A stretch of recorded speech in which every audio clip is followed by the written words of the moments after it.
Hello, everyone. I'm back today. I was streaming before, but now I'm back, and I'm Claire might be coming on later. So, what I need to do is I sent that.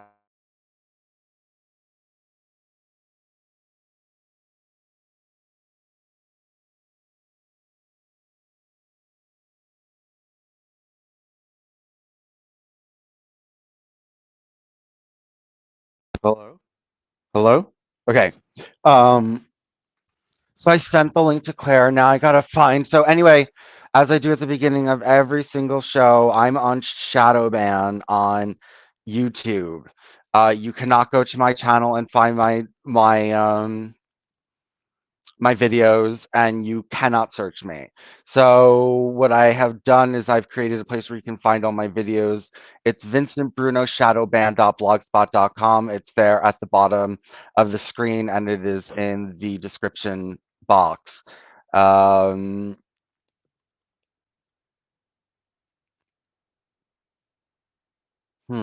somebody's watching already. What is this?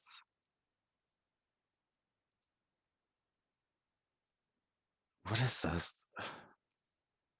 Um,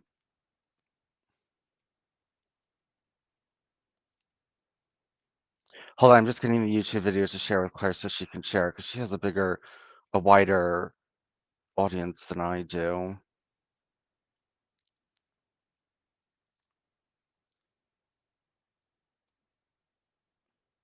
No, no, no, no, no, no.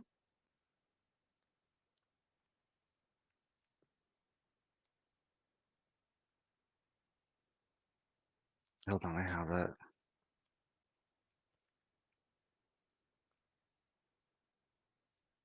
Hold on, I got it, got it, got it. Sending it to Claire. I always have to go through this rigmarole in the beginning.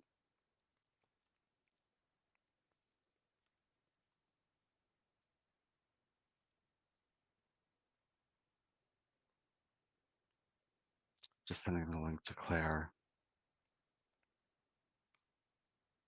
I'm going to post it on my timeline on Facebook. So I was going to wait for Claire, but I have to talk to you guys to keep you entertained while I do my technical stuff. Um, I got a job. So it's selling cell phones for not just cell phones, but everything to do with cell phones, uh, basically. And I took it. Now there was another job as a car salesman. If I get the car salesman job, I'm gonna take that instead because I can make more money, and I think I would like it better. I think I would like it a lot better. Um,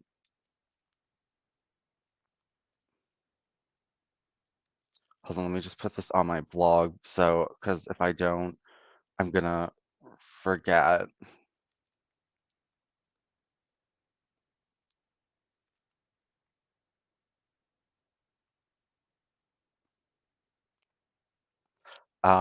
Yeah, I can make more money, and I think I would like it more.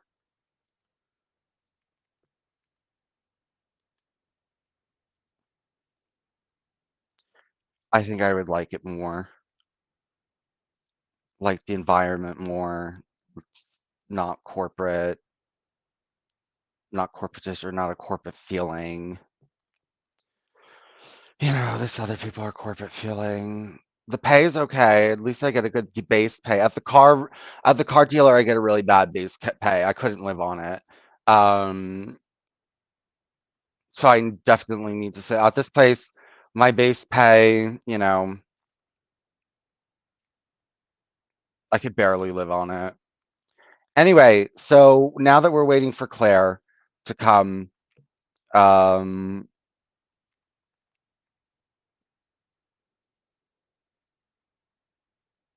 now that we're waiting for Claire to come, I will start reading Secular by Design. Let me just make sure. Yeah, okay. I will start reading Secular by Design some more. So, for those of you who have not been following Secular by Design, it is a book by Alan Cecil. He is a Noahide. He's promoting Noahidism, and the whole premise of his book, or at least everything, absolutely everything we have read up to this point, is that all of Western Greco Roman Christian civilization is anti Semitic. So, all the philosophers, all the sociologists, all the theologians, all the historians, and all the scientists are all anti Semites, and they just dislike Torah because they're ignorant rather than having good reasons to hate Torah and, Torah based Israeli civilization. They have a reason to be. And they have a reason to be. So let me start reading. Despite the good intentions of the framers of the Constitution in creating the best. Wait. Hey Siri, turn on the living lights. Hey Siri, set living lights to white. Hey Siri, set living lights to 100%. Hey Siri, set living lights to white. Despite the good intentions of the fathers of the framers of the Constitution in creating the best possible government, their reliance on Greek and Roman models maintained the inherited Roman-based class structure, along with its system of chattel slavery and the supporting legal system based on English common law, a system where stare decisis, the rendering judgment based on previous cases, was the rule. This is why, even though the United States fought a revolution in order to change its government to a constitutional system, the legal structure was by large unaffected by the framers when they drafted the Constitution. Producing a fair and just legal system was not the primary aim of the framers. In his influential book, An Economic Interpretation of the Constitution of the United States, first published in 1913, Charles A. Beard explained that the framers were guided by economic self interest. On the members of the convention, a majority of the members were lawyers by profession and were immediately, directly, and personally interested in the outcome of their labors at Philadelphia and were to a greater or less extent economic beneficiaries from the adoption of the Constitution. It was the protection of the property that concerned the framers, and although they wanted basic human rights to be supported for the lower classes to minimize the chances of revolution, these classes were not represented at the Constitution Convention in 1787. The Constitution was designed not to facilitate change for the betterment of society, but to prevent change and to uphold the Roman model of classical distinction, keeping the power in the ruling class. Oh my God. Yeah, he's like, oh, America's racist and America's the Enlightenment's all racist and evil and has done all these horrible things and slavery, like the Torah doesn't hasn't done the same thing. That the Constitution was designed to protect the economic interests of the upper class should be of no surprise. After all, the revolution was fought on the colonists' unhappiness with Britain's economic principles, such as the Protest Against Stamp Act of 1765, the Townshends Act of 1767, or the events that led to the Boston Tea Party, such as the government studies that were given to the East India Company, allowing them to undercut the prices from the tea smugglers and lawbreakers such as John Hancock. Beard noted that most of the law, except the elemental law of community defense, is concerned with the mere defense against violence, and a very considerable portion of which originates in forcible attempts to change the ownership of property because of relatively less importance, and property relations increase in complexity and subtlety, inasmuch as the primary object of the government, beyond the mere repression of physical violence, is making of the rules which determine the property relations of members of society. The dominant classes whose rights are thus to be determined must obtain from the government such rules as are constant with the larger interests necessary to the continuance of their economic processes, or they must themselves process the organs of the government. They themselves must control the organs of the government. Without going into the morass of arguments for or against Beard's thesis, we should look at the founding of our government and the reasons behind it. The first place to start should be the Declaration of Independence, which only became an object of relevant exegesis in the early 19th century when a civil religion of national patriotism sanctified it as American scripture, a status it has held consistently and continuously only since the Civil War. There is, however, no better rebuttal against the critics of Beard's thesis than the tax revolt known as Shays' Rebellion, the fledgling nation's first crisis. The creation of the Declaration of Independence and the Constitution was the result of a series of political economic events, starting with Britain's Seven-Year War with France, part of which was fought on North American soil. To pay off the enormous war debt, Britain decided to tax the colonies. This was only logical since the debt accrued was, in a large part, from protecting the colonies from the French. This raised the ire of the wealthy colonial merchants who felt that the colonies did not owe the mother country anything since the colonists had done the fair sharing of the fighting, and an armed rebellion soon broke out as well as the destruction of private property. For example, the tea belonged to the British East India Company. These actions resulted in sanctions against Boston merchants. As the rebellion broke out, the famous Minutemen, the armed farmers of the Massachusetts, fired the shot heard from around the world at the British regulars, followed by many more shots, and the rebellion against unfair taxation was on. The War of Independence, which meant the war against Les Forges, Bunker Hill, Washington, crossing the Delaware, has since taken on mythological aura. Not long after the War for American Independence and the nascent colonial government of Massachusetts found itself over $14 million in debt and pay off its war debts, decided to tax its citizens. Keep in mind that the state government of Massachusetts was run by the same patriots who 15 years earlier were clamoring for independence from Britain since, among other things, unfair taxation that was eating into their profits.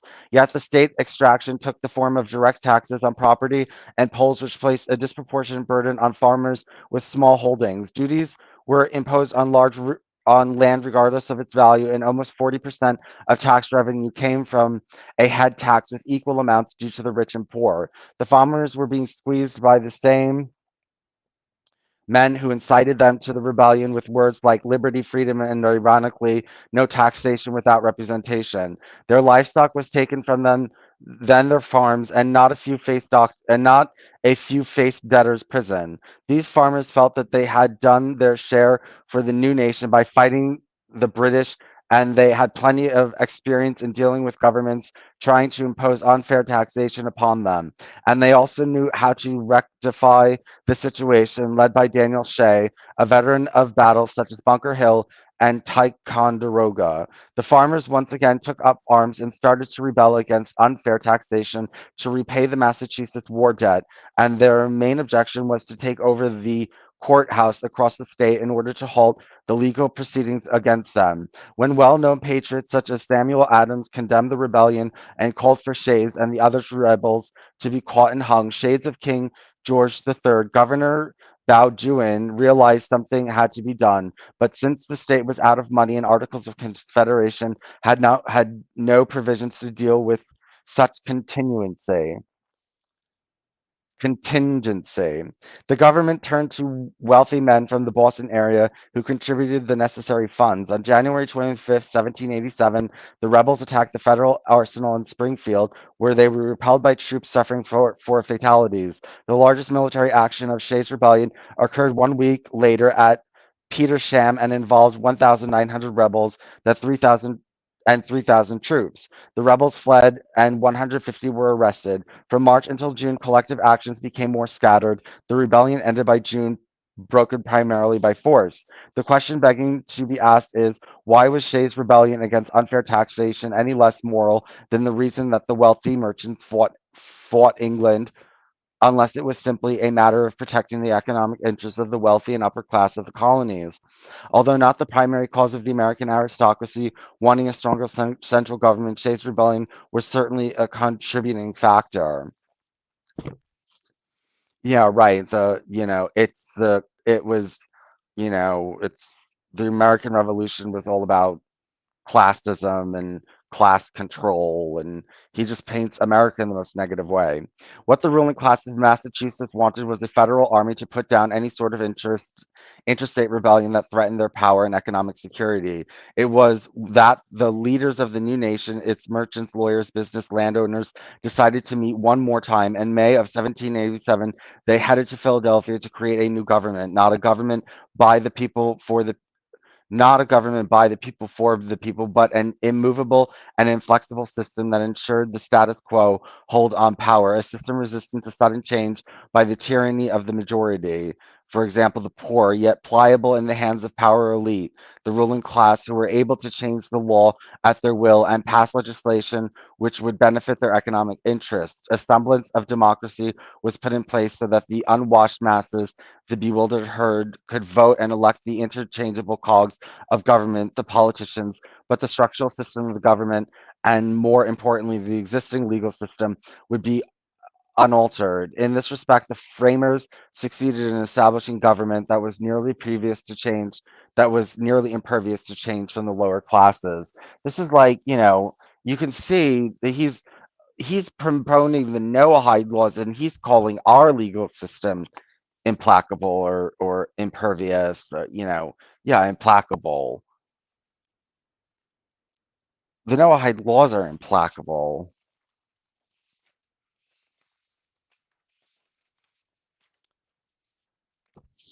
For over 2,000 years, governments have come and gone. We continually strive for better and more effective governments, but our legal system has kept its Roman foundation and has stayed basically the same, even if certain laws have been tweaked here and there due to advances in economic technology and political philosophy.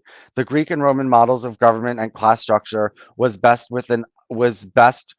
class structure work best with an uninformed and educated public, as else a public which can be controlled with noble lies, for example, propaganda supported by our state-run education system and corporate-owned media. Even among the educated, it is imperative that the educated paradigm stays within certain boundaries, making sure that nothing is taught that would lead to people to question the status quo, and the arguments against the system have been kept within a certain paradigm. That is the Greek and Roman model, which is why there has not been a workable solution to the problems facing our society. Our intellectual leadership, while critical of certain aspects of the system, has not proposed any solution from outside carefully defined parameters. The American legal system follows the Roman principle of what's mine is mine and what's yours is yours. This is an attitude of selfishness the Talmud describes as being wicked, the attitude of Sodom and Edom.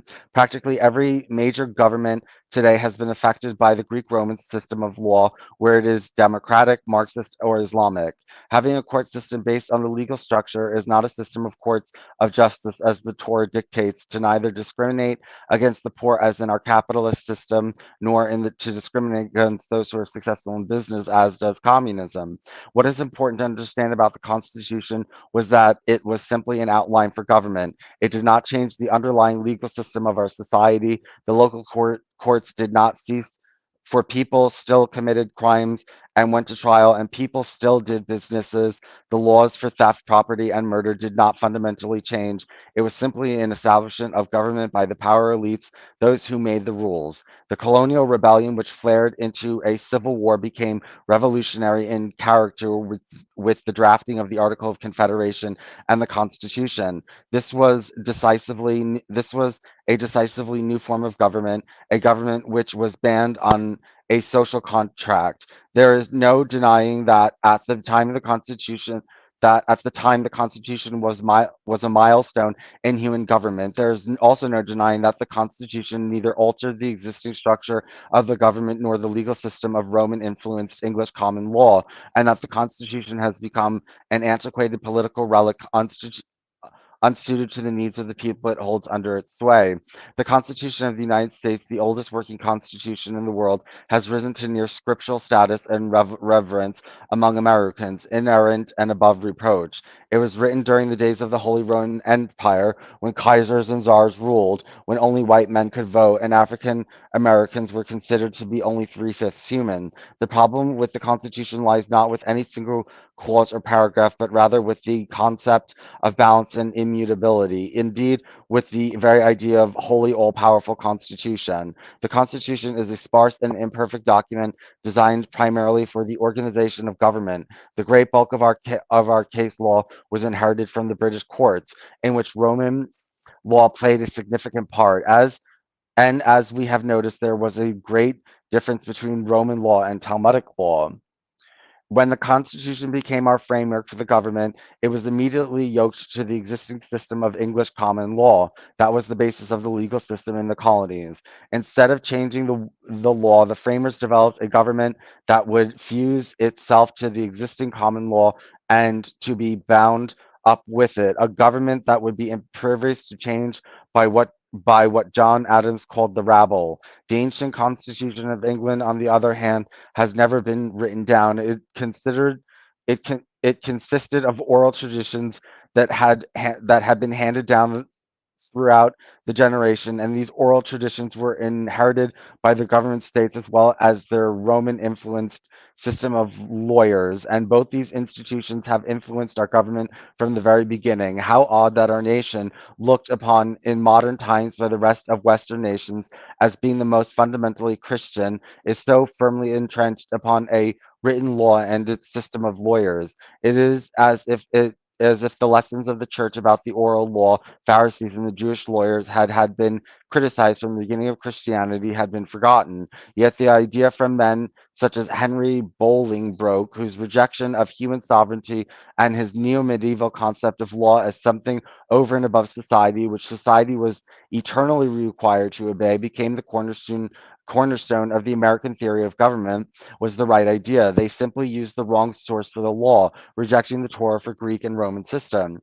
The real reasons of the revolution were that the American upper class wanted the power to war, to control commerce, and to set up their own markets. It was not an unjust law that the colonists rebelled against, for the early colonists decided to adopt the legal system of their mother country and to establish a continuing union with it by submitting themselves to the same common sovereign. Thus, the colonial readers of the revolution had at its source economic reasons for dissolving the bonds of government with Great Britain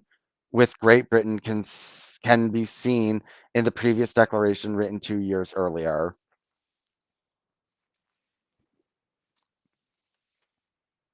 You can see this man has very little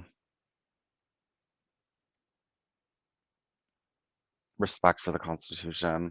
Since the beginning of the Enlightenment, every legal system and government of every nation has either sacrificed the right of the individual, such as communism, or as Alan Bloom pointed out, eroded community values with the dogma of equality. The Torah is the only legal system which can successfully balance rights and individual with the welfare of the community. The Torah is the only legal system which protects the economic rights of the poor while at the same time protects the property and business interests of wealth. The Torah is the only system that holds the economic and politically powerful to the same standard of conduct as the lowest pauper. Most importantly, the Torah is the only legal system which has been routinely ignored by Western political theorists. What are you talking about? What do you mean? What? How does the Torah do all that? What's in the Torah that protects people from those things? I don't get that from the Torah, and it doesn't seem like anyone else gets that from the Torah either. You would have to be a Jew or a Noahide to get that from the Torah. The Torah is pretty brutal.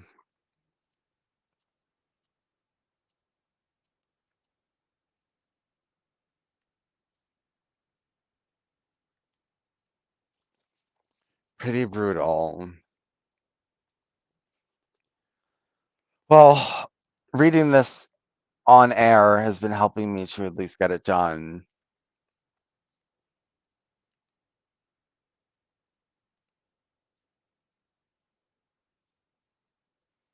Hold on, I need a little break from reading for a second. I don't know when Claire's coming on.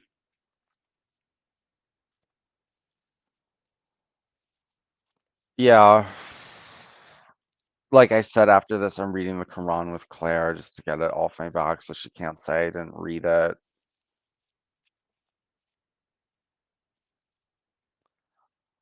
Gotta read the Quran. Maybe I should just keep reading this. 'cause I started the stream and I don't want to end it. Maybe I can show a video or something, or talk about something else. What can I talk about? There's people watching, but there's no one in the comments, so I don't know if I can get anybody on.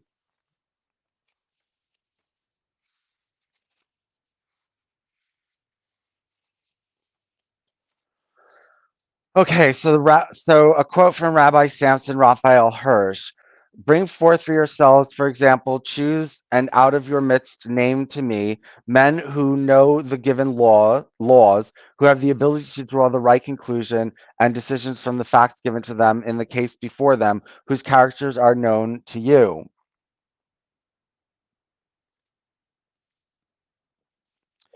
The framers of the Constitution were regarded by the succeeding generation as the greatest collective genius America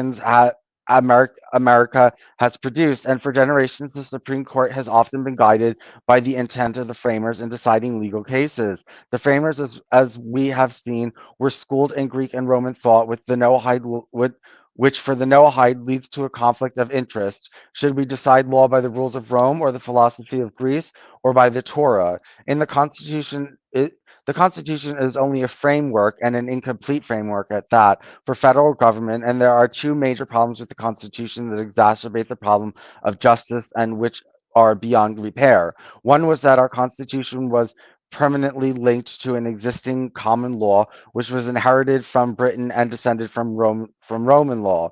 The second problem was that the laws were interpreted and fitted into the framework by the work of much less neither elected democratically nor held accountable by any democratic process.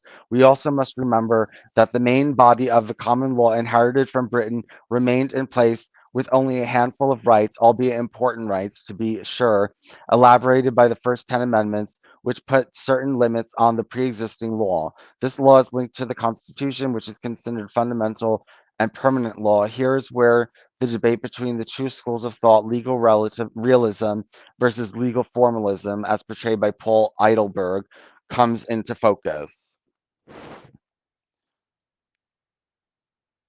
Oh, good. Tinkle Tink's in the chat. Tinkle Tink, do you like Secular by Design?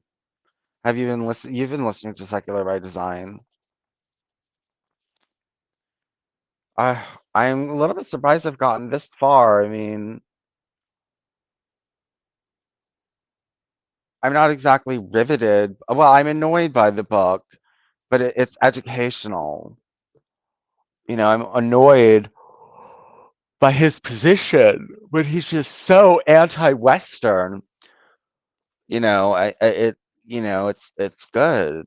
He's so anti-Western. It just shows that the whole Noahide movement is an attack on Western civilization, which is what people need to see because it's a Torah revolution, right? It's Noahide law is a Torah revolution.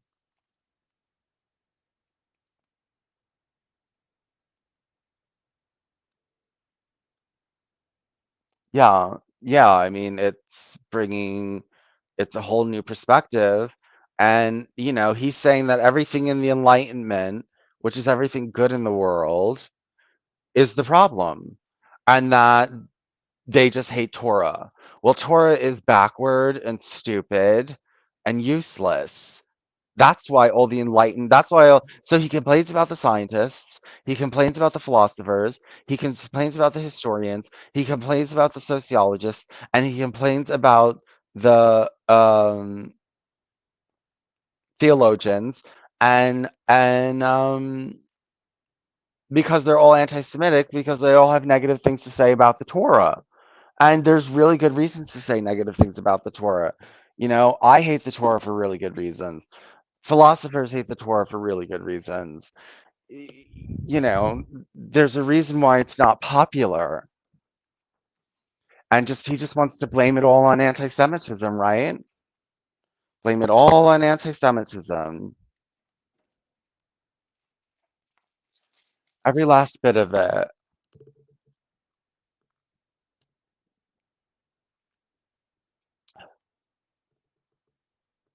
Hmm.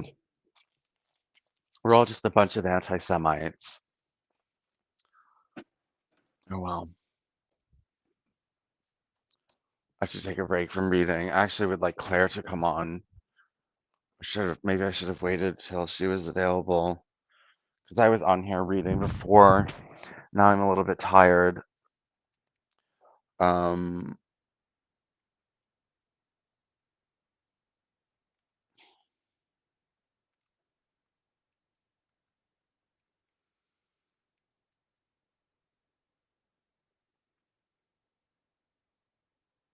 if you want to know more about Alan Cecil, oh, Claire's here, thank God.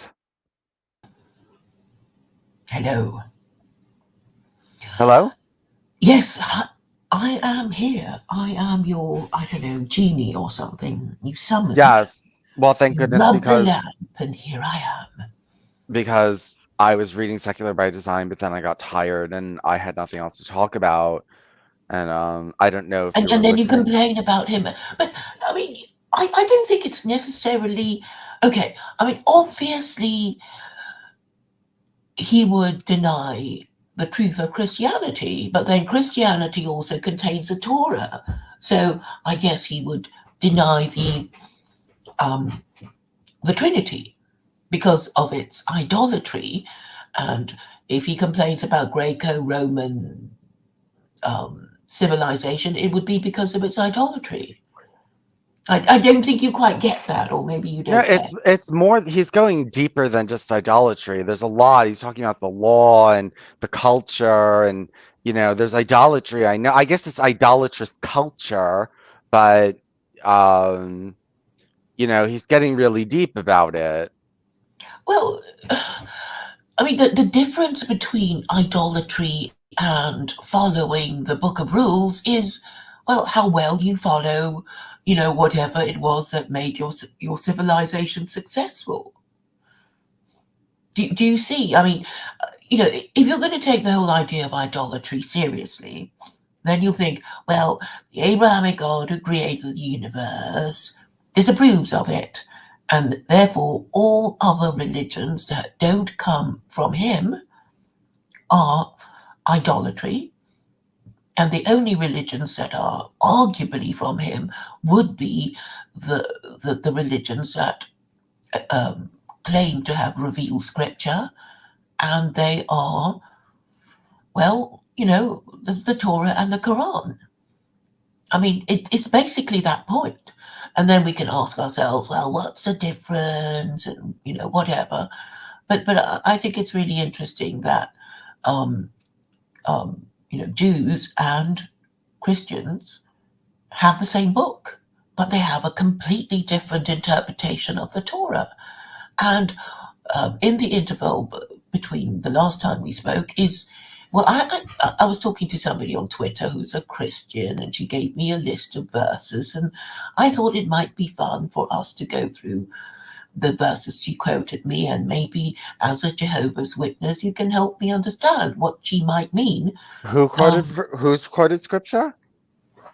Okay, this Christian is basically, well, I mean, she's been very polite about it, and I don't want to be mean about her. And she gave me, all these verses like Genesis 12:3, Jesus fulfilled in Matthew 1:1. And I was hoping you could explain to me what she might mean. Are these Oh, verses familiar to you? Maybe you did them when you were Clara, doing you class. you you overestimate my biblical literacy. I mean, I'm not like that studied. I know the big idea. Like I know the big idea, but I don't know all the minutia. And people. I know what you're talking about when say like it's rubbish. A lot of it. It says Jesus fulfilled this prophecy, and when you read it, it's like a rock will fall on a tree and then a snake will come out, and then it's like, and then Jesus fulfilled this when he threw the bread at the Pharisees. Like, you know what I mean? Like it doesn't make sense.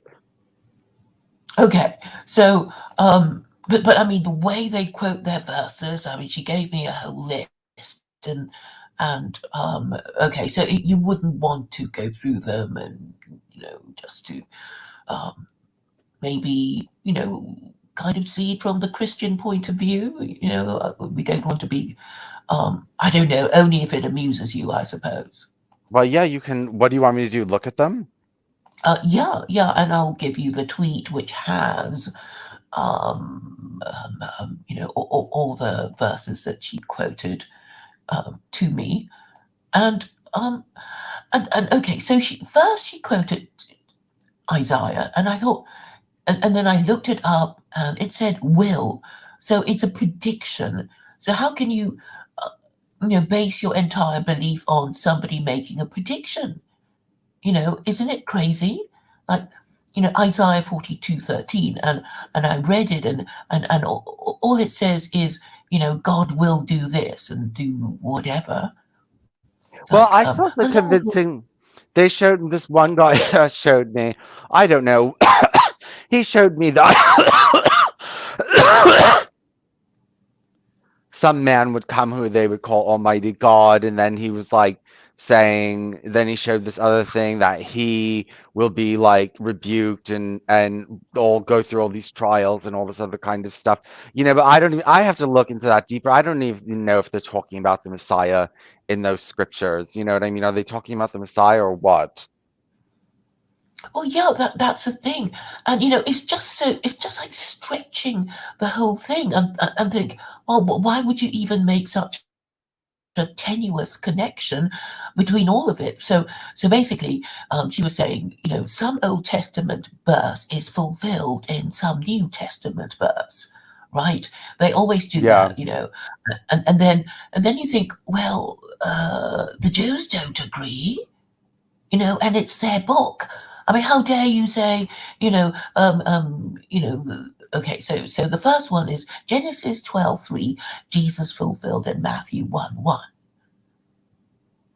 So off the top of my head, I don't know what it is, but um, obviously the Jews don't agree that Genesis 12:3. I mean, I can look it up for you and I Yeah, can let's see. read it. Yeah, listen, a lot of these things are just rattling Right. nonsense.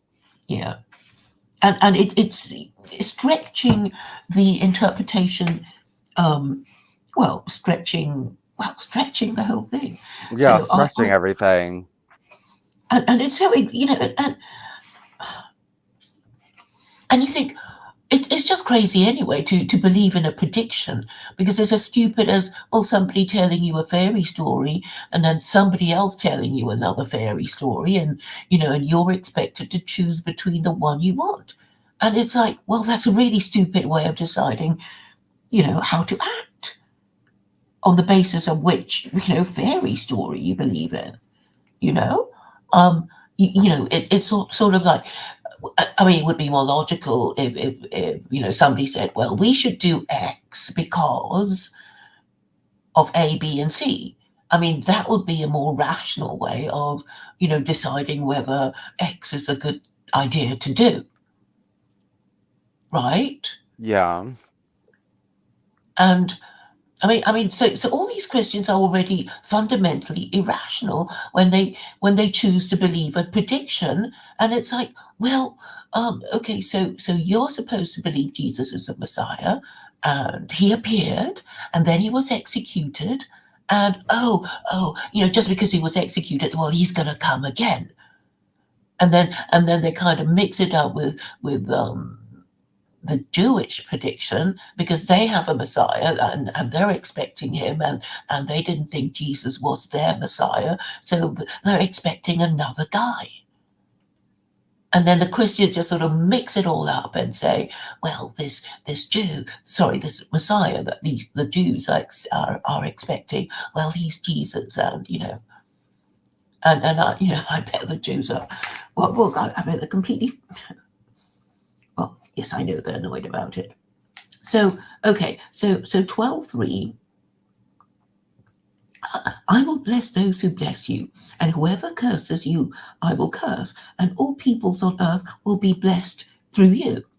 So that's 12:3, um, and apparently Jesus fulfilled. this in Matthew 1:1. So I go to Matthew 1:1, and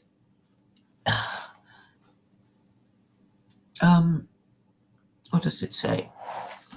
The record of the genealogy of Jesus Christ, the son of David, the son of Abraham. Yeah, it doesn't even make sense. It just drives me crazy. And these people really believe in it. Do you have a Bible in front of you? No, I don't, but you just read that to me, and no, that's what I'm telling you. It doesn't make sense. Like, they just use these weird verses to say, "Oh, well, this means this." You know what I mean? Like, it's nonsense and rubbish. Yeah, and between the last time we spoke, one of the Jews on Sam Samuels's Facebook timeline was basically saying, well, he's a bastard and he never existed. And I thought I'd be cheeky and post something about Jesus that came from the Talmud, because they say Jesus was the son of a Roman soldier who raped Mary, and his name was Pandera.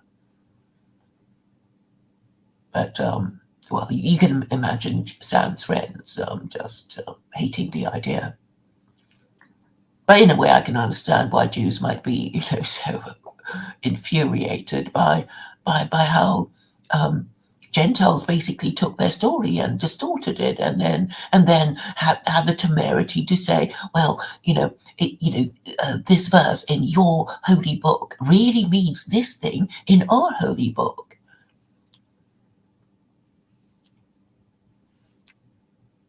And the simplicity of the Quran is just so, well, such a breath of fresh air. Because, okay, the narrative is easy to understand. It's like God created the universe because he loved us, and he communicated with Jews first with the Torah, and they went up to the job, and then he communicated with humanity through the Quran, and well, and here we are. And it's sort of like, yeah, we can understand that. And there's nothing complicated about that. And it's like, oh, well, what about the Jews? And the Jews are naughty people. They can't, the Torah is too hard for them. What about the Christians? Oh, well, these Christians, they worship a Jew and claim silly story, to believe that God has begotten the Son. This is really stupid. So believe in the Quran. So at least that narrative is clear. Hmm. Just a moment, I have to take a call. Okay. While you're doing that, I'm going to check my bank account.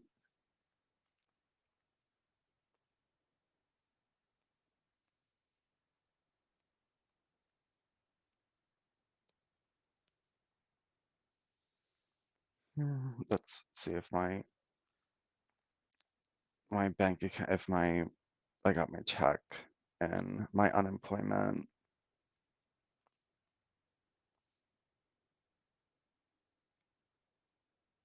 No.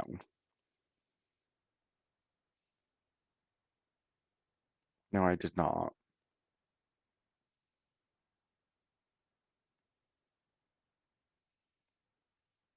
Okay, it's probably going to be in there tomorrow.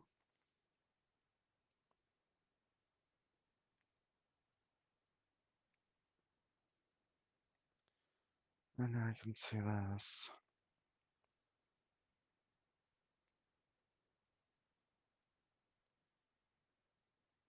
Okay, hold on one second. Bubblegum is here. I don't know, Bubblegum, do you come on streams? Do you want to come on stream? Yes, I'm back. Okay, great. But, the more I think about it, the more enraged I get at people being forced into believing in nonsense. And I know it's not my tradition. Unfortunately, I escaped all that, but it must, well, screw up your mind. All these centuries of believing in nonsense, and then, like this woman, trying to defend it and pretending it all hangs together.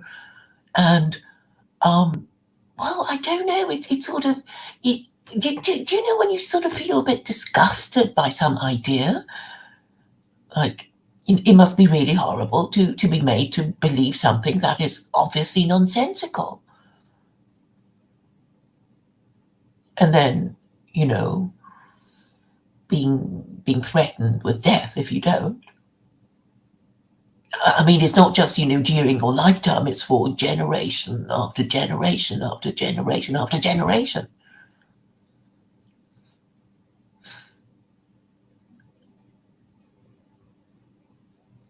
And, Oh, I got a job. I got a job. oh, So if the car sales job calls me, I'm gonna take that job. But I got a job selling everything to do with cell phones. And the reason this job is better is because I do get a base salary and it's not horrible. The base salary is a little bit less than $1 less what I was making in the retail store, but I get commission on sales. So I can, I'd basically be making per hour, $1 less than what I was making in retail, but I get all of my commission. mhm. Sounds good. Do you Yeah. think you might prefer the used car job more than you like the cell phone job? Yes. Yes, because um, I can make more money, and I don't like that where I'm going to be working is inside a Walmart, and I don't want to work inside a Walmart. I don't work for Walmart, but the thing is inside a Walmart. You'll be selling to Walmart customers. Customers, yeah. Mm. Mm. Yes. So you're going to hold out for the um, used car salesman job, Yes. and you should know from them fairly soon. Hopefully Monday I'll know. Right. Yeah, Will the so will the cell phone job wait? I've already accepted it, so I just have to renege on it if I get the car job. When would you start the cell Friday, phone job? next Friday. Okay. But then you can always walk off the cell phone job if you get the other job. Mhm. Okay. Well, I guess that's all right. Mhm. Yeah. Yeah, we'll see what happens. I just gotta at least now I have options and I have one good option that might be coming, but at least now I have a job. Yeah.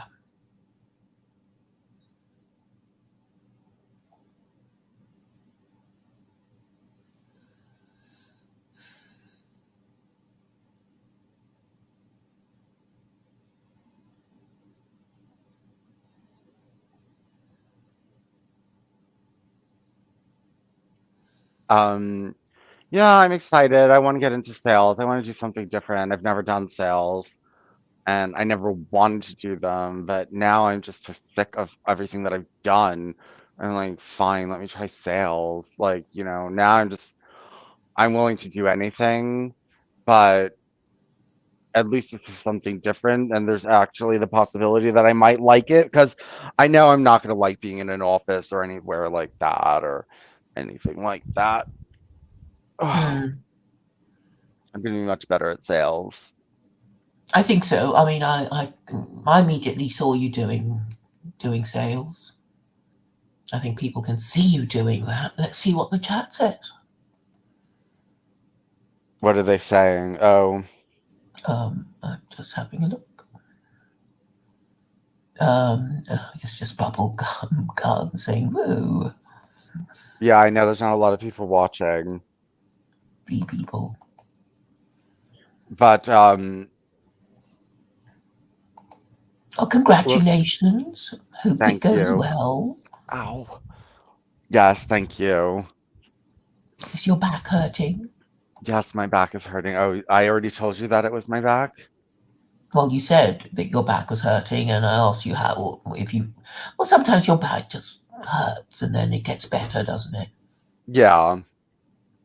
Well, I just find that sometimes you don't even know what you did to hurt it, No.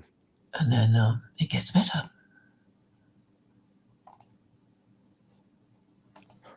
Oh.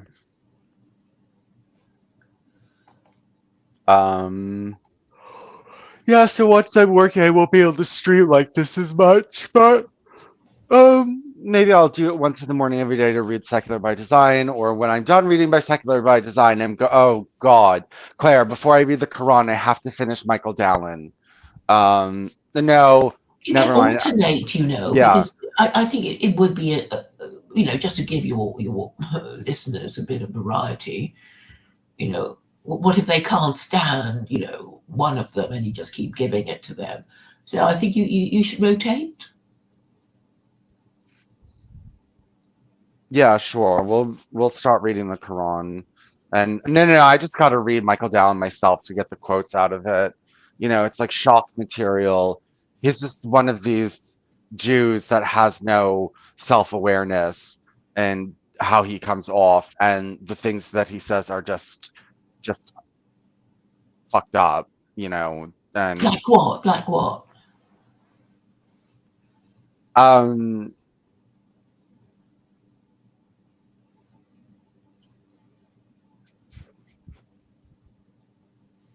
hold on.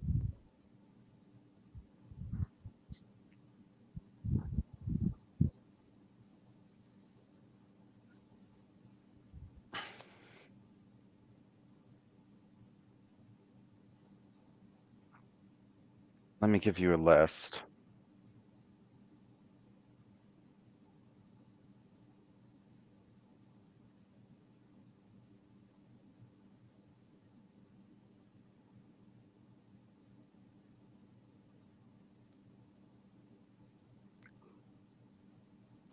Um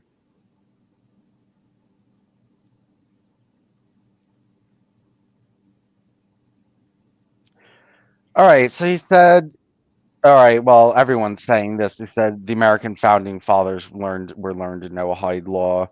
Well, he comes out and he says idolatry is Christianity is idolatry and blasphemy. Um, Yeah, but a Jew would think that, and I'm just surprised Christians don't get it, because it's like, according to the Christian, I mean, why was Jesus crucified? It was for blasphemy. So, mhm. but somehow it doesn't compute with these Christians. Okay, cursing your parents could lead to capital punishment. Um, um, he defames Native Americans as medically superstitious. Like he was like degrading Native Americans while that garbage is in the Talmud too. Giving up all holidays, the beheading, the beheading picture I showed you. Um, Flirtation causes corporal punishment or could. Abortion up to 40 days under Noahide law. Non-Jews are easier to convict than non-Jews. There's no state religion under Noahidism, so that coincides with secular by design. So according to Michael Talon, the state does it it does not allow improper religion, but it does not teach proper religion.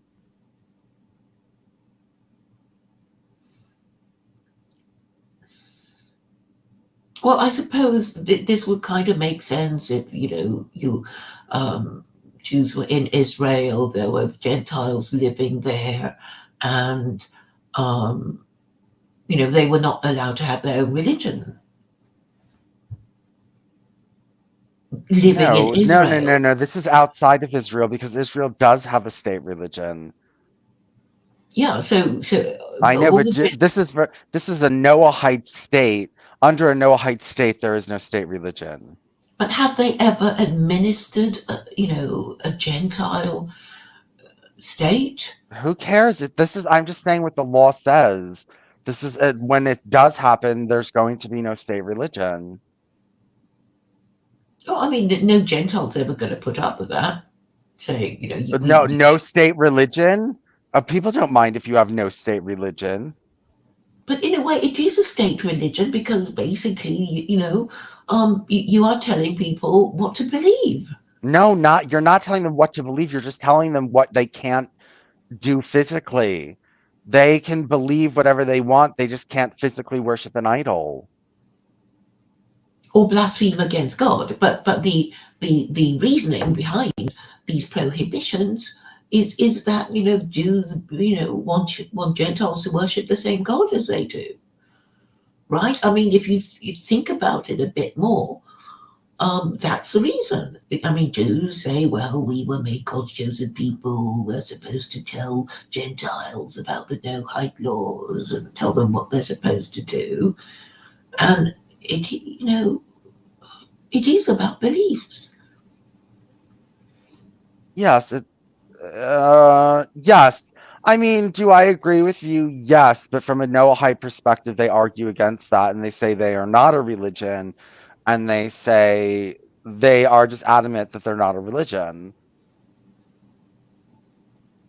Yeah, but when you see these rabbis, I mean, do they make up rituals for Gentiles? They're not all of them. They're not a lot of them don't. And this, There you you go. know, They don't know. Well, they're conflicted.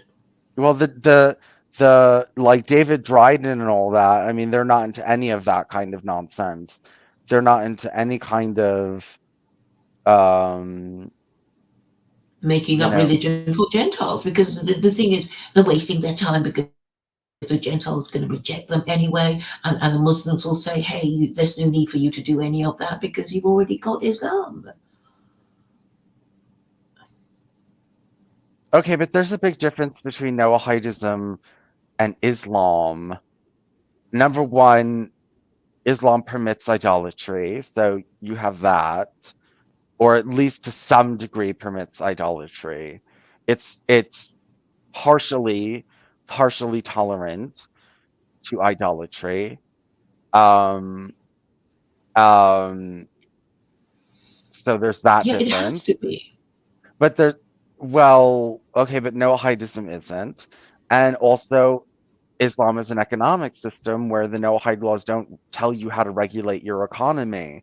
So if they don't want to practice usury, they don't have to. And actually, there's a lot of Jewish sources that say, even though Jews were allowed to practice usury on Gentiles, it was actually more meritorious not to. So they may choose to not practice usury, but to force no usury on them. I don't think that Noahides are going. Most of the Quran is just advice. It's not really like It does I. absolutely forbid usury. If you read the verse and the wording of it, it's Yeah, I very, know, but very.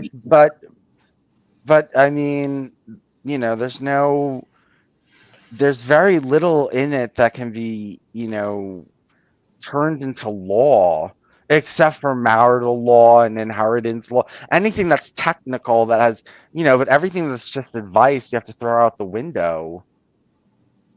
Yeah, yeah, but I mean, chapter 24, verse 2 is, pretty firm about what to do with unmarried parents, treat them as sex offenders. And the thing is, the Muslims themselves have diluted that principle.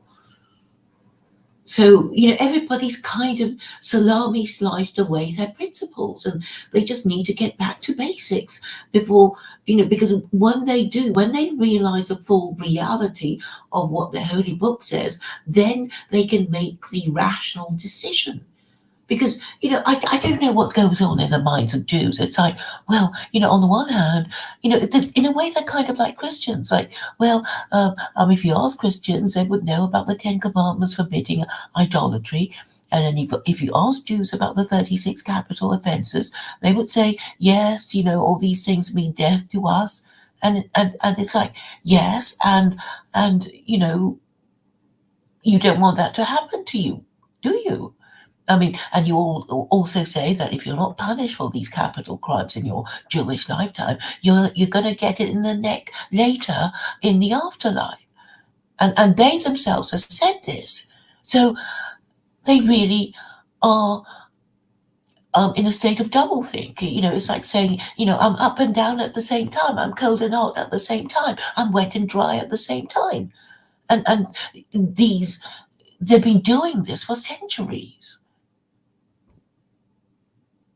So So what I remember from law, my study of law, is that it is part of legal housekeeping to repeal the laws that are no longer in force. Because if you don't, then people will get confused. It's like, well, am I going to get punished for this law or not? And is it still being, so eventually, it might go on for centuries, people not even dealing with these questions, but eventually they say, well, we're going to repeal all blasphemy laws because we don't do this sort of thing anymore. And also, it's just stupid because if you accuse somebody of blasphemy but there is no penalty, it'll just waste up a lot of court time arguing about nothing. So eventually these things are tidied up. But for Jews with their 36 capital offenses, God knows what they think. That It's like, that they're not breaking any of them except for that stupid one about, well, I okay, you keep saying you've already said what they believe about it, that as long as there's one mezuzah in the city, it's fine. And so, okay, that's what they believe now, so you're never going to scare them. They're not, you can't spook them with, oh, you yeah, live in a you city. can. You can by saying, who gave you the authority to just say that? And then, do you believe that Christianity is idolatry and blasphemy? Michael Dallin, and then what's he going to say? Yes and no. He's going to do a do-vid. Okay, Claire, look, Judaism, okay, just like Christianity and Islam evolved out of the Old Testament, Rabbinic Talmudic Judaism evolved out of the Old Testament. It's a new religion. I mean, as trying to promote the Noahide laws, I shouldn't be saying it, but as I am a real anti-Noahide law, d- does the Talmud kind of elevate the rabbis to the position of God? Well, Yeah. sort of, because when Gentiles hated Jews, if you're Jewish, you had to stay within your own community because it wasn't an option for you to assimilate into Gentile society because a Gentile would reject you. So at the time the rabbis had great power, and then after Jewish emancipation, Jews had more options. So if they don't like their rabbi, if they don't like living like a Jew, they have the option of assimilating into Gentile society. And gradually over the centuries, rabbis lost power. And I think the only way they could kind of you know earn a living as a rabbi, and I guess if you're a rabbi, you want to boast of you're rabbi of this beautiful synagogue with all these rich Jews. You don't want to be a Jew in a little synagogue that nobody goes to or only poor vulgar Jews go to. So and obviously as people got the Jews had more options. They can, you diluted all the horrible things that the Torah said about, not breaking the Sabbath and all that. Because one of the things that Rabbi Mizrahi, the ultra Orthodox Jew rabbi, goes on about is like, you have valet parking at your shul. It's almost like, uh, well, I mean, A, you're not supposed to get into a car at all. And B, you're supposed to walk to your shul on the Sabbath. And three, I mean, you are aiding and abetting a capital crime by providing, you know, your congregation with valet parking. But I suppose if you live in LA and you don't live anywhere near a synagogue and you can't be expected to walk to your synagogue, then I mean, what do you expect it to do? And if it's a rich Jew synagogue, well, you can't expect them to, well, take a bus or take a walk, you know. So because it was so restrictive, all these principles, and now they can't admit it. I mean, like the one I told you about, Shituv, which was, in the Middle Ages. That was when mercantilism began in Europe, when basically John Calvin said it was okay for Gentiles to practice usury, but provided the interest was very low. So I guess it was boom town in the whole of Europe, and the Jews wanted to do business with the Gentiles, and I guess they got some rabbis to say yes, it's all right to, Christians weren't really idolaters, they're not so bad, and Christianity is all right for Christians, but not for Jews, but they're all right really, you know. And now they can't go back on it. They can't admit we have been wrong for all these centuries. Well, I'm just trying to tell you, Claire, that all this is, yes, the rabbis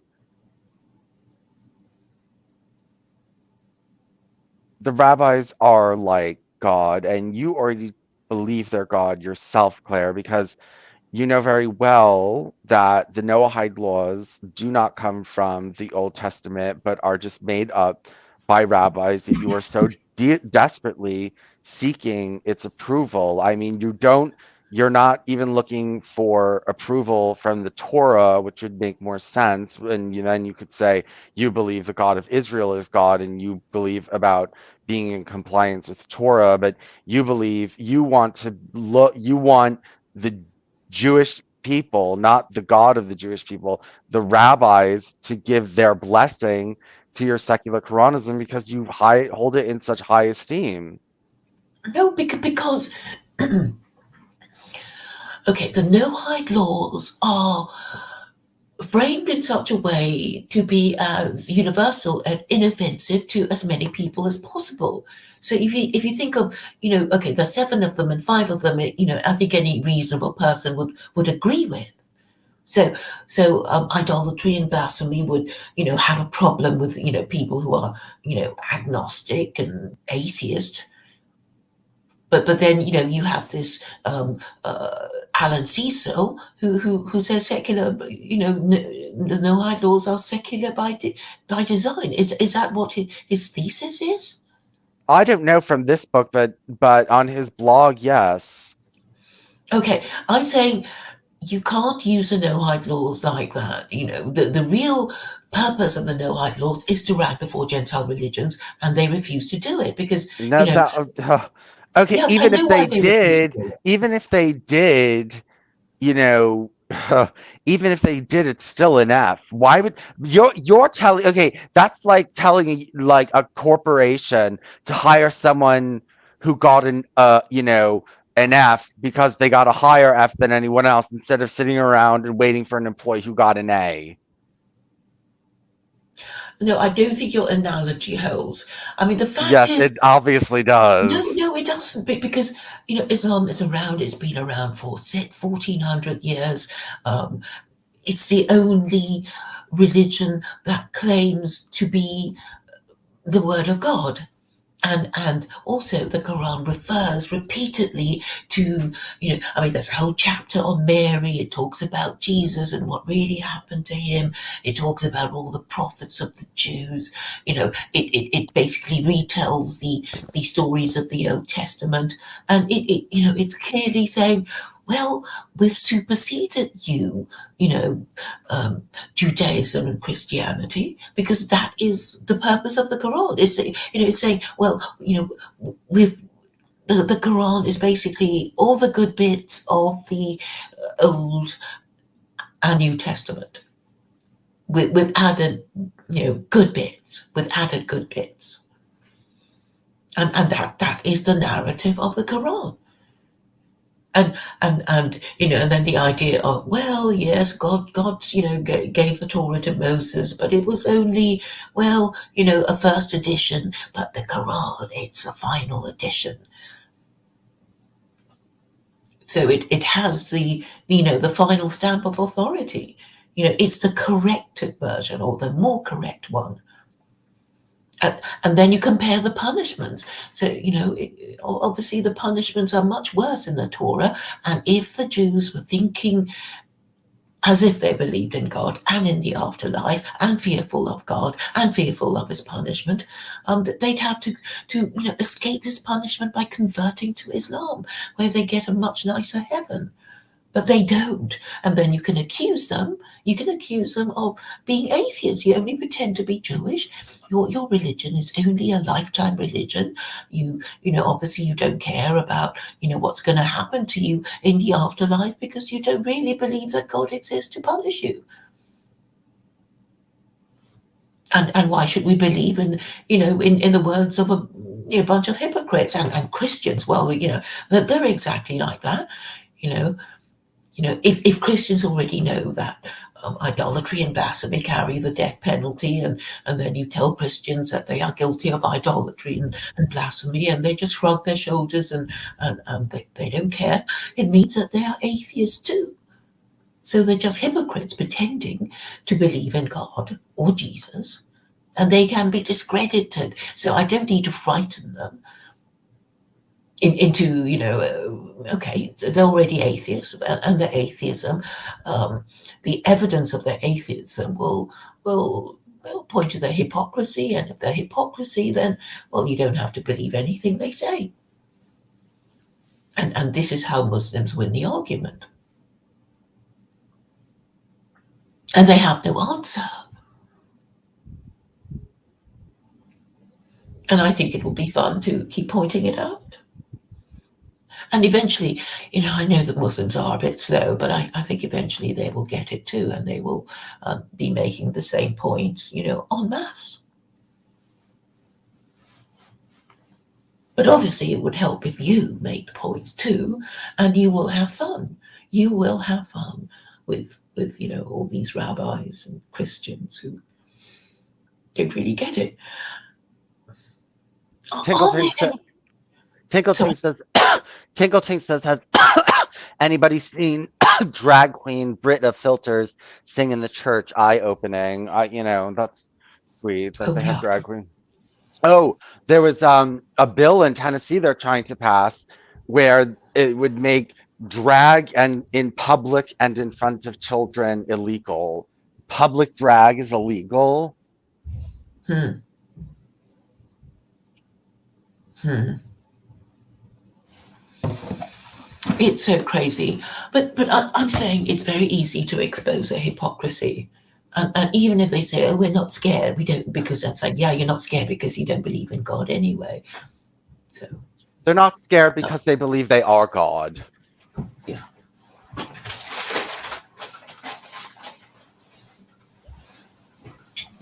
Yeah. Well, they think they're above God, so I guess they don't care. And I guess a whole new religion has been started, you know? Just like Christianity and Islam are a whole new religion, Talmudic Judaism is a whole brand new religion. Yeah, it is. I mean, okay. I mean, the narrative is that the Talmud was also from God, right? That's the No, I story. thought you said the Talmud was from rabbis.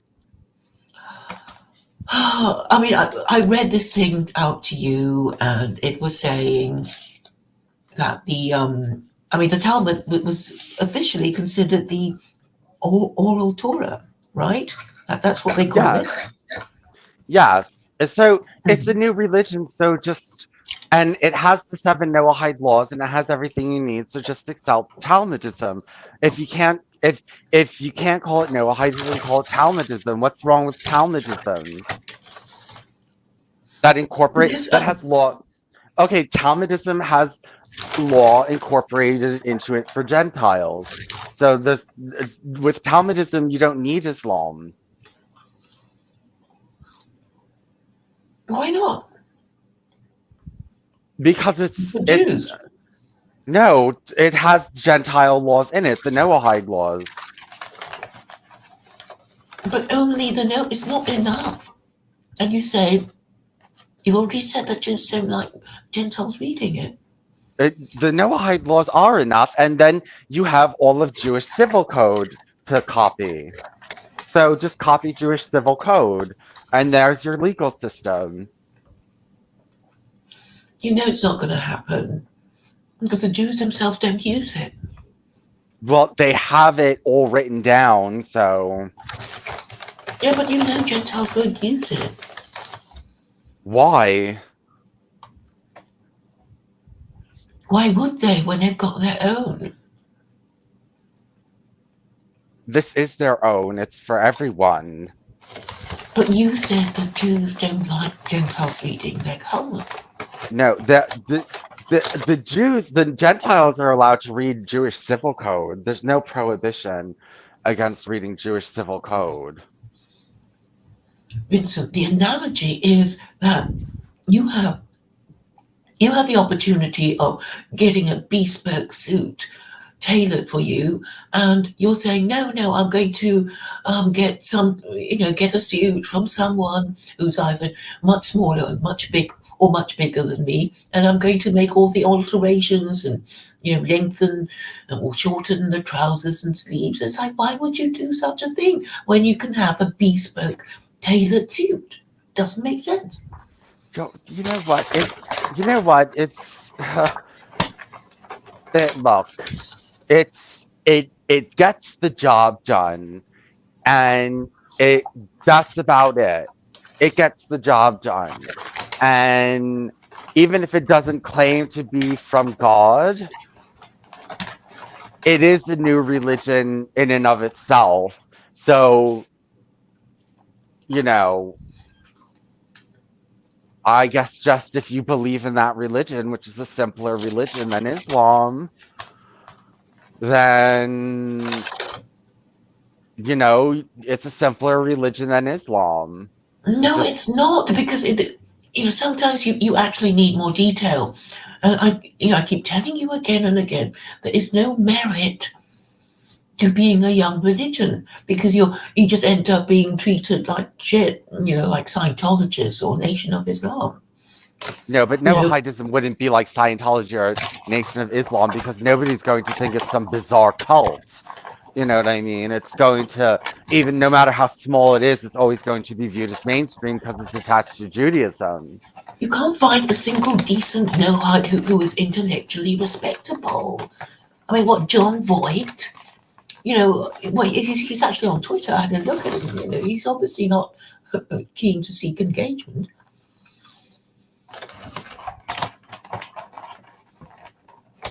There are no respectable, intellectually respectable people. Well, Alan Cecil's not intellectually respectable. I'm glad you agree. You are saying he's He's not, aren't you? he's not. He's not No. intellectually respectable at all. Is Michael Dowling better? Yes, much. Why? But now Michael Dallin is a Jew, not a Noahide. Oh, he's actually a Jew. Yeah, he's a Jew. Oh no, yeah, he's a Jew, but I mean, just Well, then he automatically has higher status, right? I guess, but he doesn't. He's not spouting bullshit. He's not like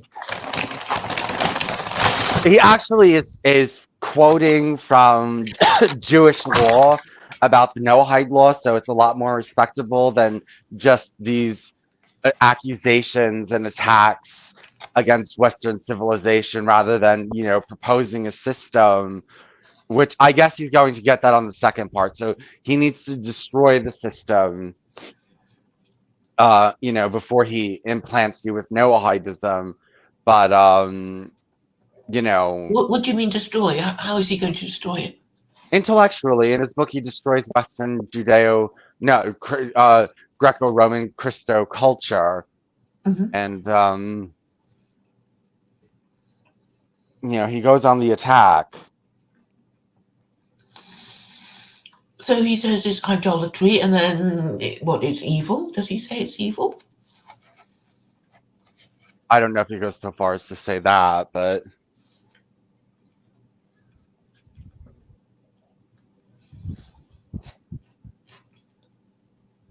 I mean, I suppose you can make an argument for idolatry being evil because God forbade it and showed such disapproval for it that he called for the death penalty.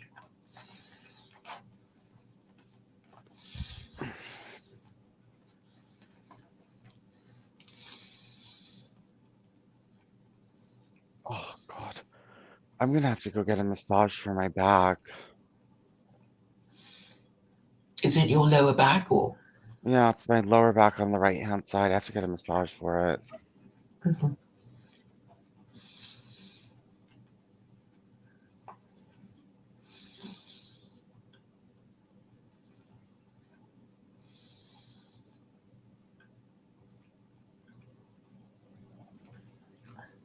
Right side or left side? Right side. Um,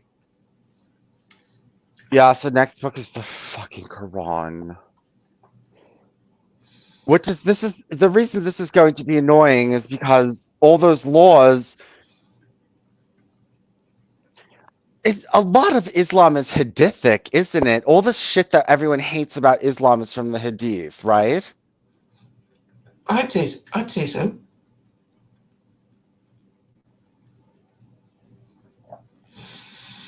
I mean, the Quran's Be- quite liberal. I mean, there's not an awful lot of punishment.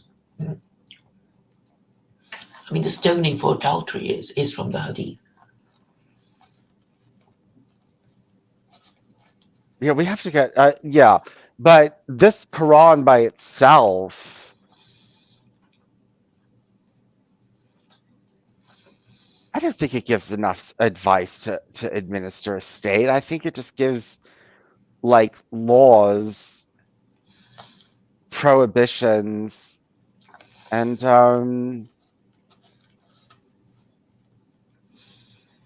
I don't think it's set. I mean, without the Hadith, what? Wait, Islam can be a democracy, can it? Why can't an Islamic State be a democracy? Oh, some say it can be. Yeah, it can be. And you have So, I suppose technically you could have a democracy even in a one-party state. You could send people, more than one candidate to choose from, but from the same party. well, um,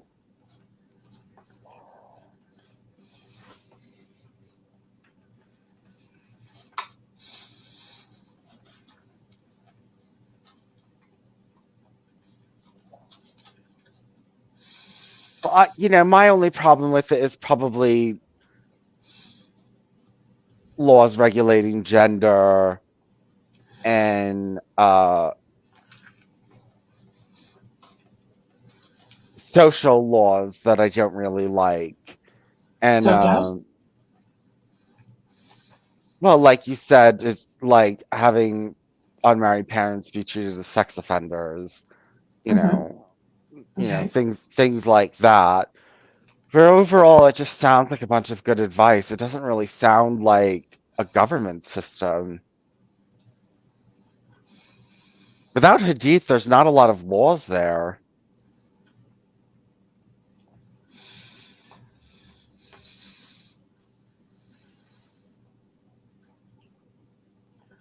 So this seems really shallow, Claire, and you know, Now you're saying there's not enough laws? Is that what i- you're saying? in secular Koranism, well, no, I'm not saying it doesn't have enough laws, but it doesn't have a lot of substance to it other than what, like, I mean, okay, it kind of tells you. I think they're really stretching things when, sometimes they extrapolate more out of this than it's really being said. But they always use the hadiths to do that. They use the hadiths to kind of like exaggerate the Quran. And that's why most Muslims believe that the Quran doesn't work without the Hadith, because the Quran is too basic. It's not enough.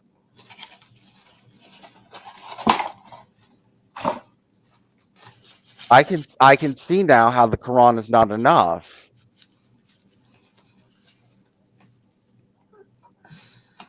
It's not Not like enough for what?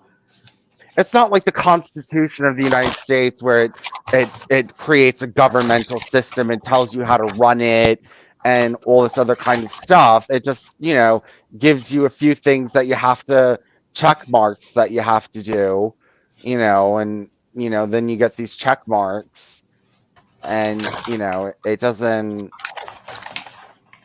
know this, know that, know this, know that. It's Okay, I mean, I think I've already maybe. Okay, this is my proposal, which is basically get a list of the commandments of Allah that can be made into legislation, incorporate the advice and warnings of the um, farewell speech of George Washington, and incorporate, whatever the American Constitution says about Senate and Congress and all that, and then repeal all the laws that are in conflict with the what I just said.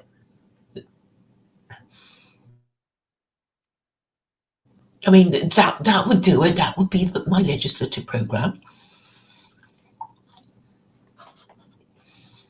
And I'm saying it has to be a one-party state, and I think a lot of people are just already going to freak out. Okay, yeah. Look, okay, under Noahide law, you have 7 simple laws that, according to you, are not offensive to most people. So Mhm. then, with secular Koranism, you have no usury, you have slavery, you have a one-party system, and you have things like whippings for adulteresses or adulterers. So, okay, so abolition of gay marriage. So then, like, in Noahidism has no negatives, but secular Quranism has like 5 negatives.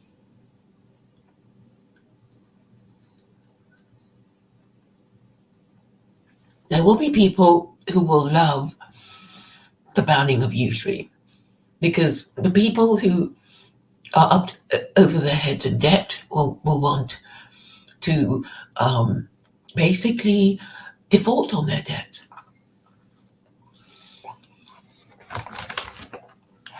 Okay, well, what about one-party system, slavery, whipping adulteresses and adulterers, and that law? What about that?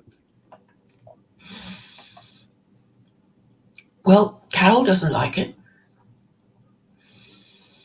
So I guess, to her it's a big deal. But I mean, it has to be explained. I mean, what will stop people from becoming unmarried parents these days? It would be, public humiliation without hurting them too much. Okay, the really only thing that secular Quranism is really going to do that's going to affect anything, well, besides usury and one-party system and slavery, is how it regulates the genders and things like that. I mean, liberalism is more than just free love. I mean, you want to regulate people's sexual behaviors, but that doesn't necessarily regulate their intellectualism, you know what I mean? And especially if it's forced upon them, especially, yeah, if it's forced upon them, then,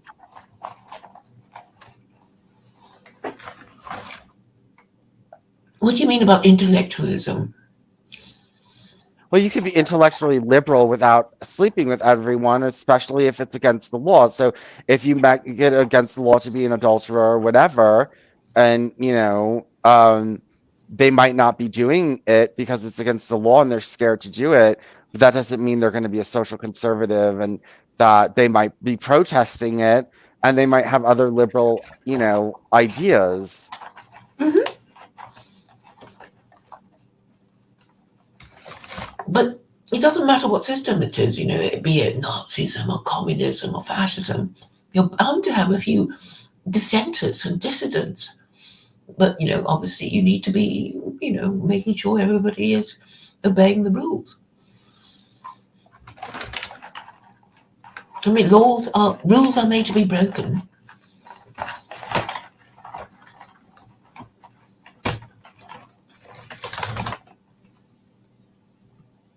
I mean, it's true, isn't it? If you think about it, I mean, if God exists and He made all those laws, he sort of knew that people just wanted to do these things, and He had to say, you can't do it.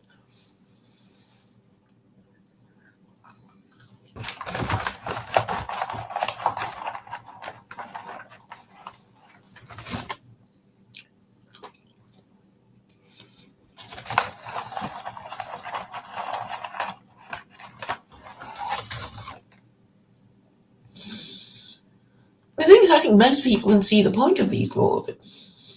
It's not too harsh in the sense that people. No, no, I mean, well, I don't like the sexual regulation, but no, it's not.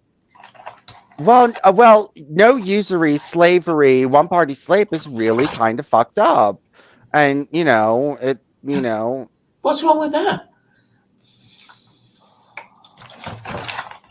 half of the world, when you say no usury, is going to flip out. But then they'll calm down if you say, are you in debt?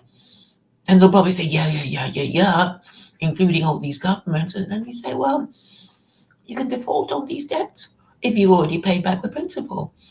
How about that? And that, but that could only happen after the revolution.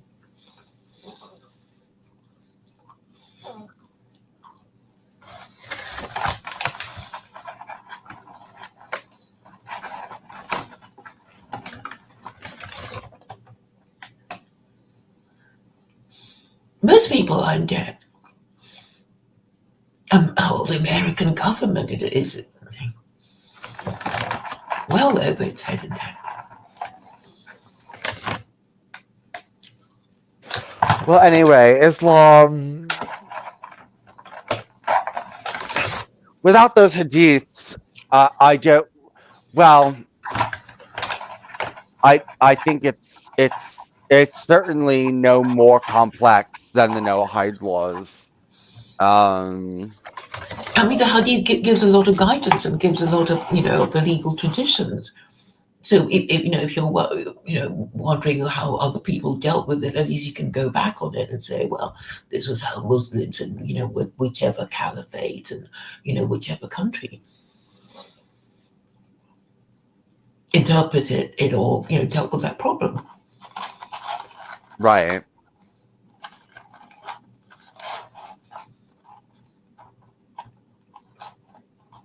And frankly, the Jews have no moral authority left. They haven't lived in their own theocracy for 2,000 years. And the ones who live in Israel, well, half of them are liberals, right? The Israeli establishment is liberal. Hmm.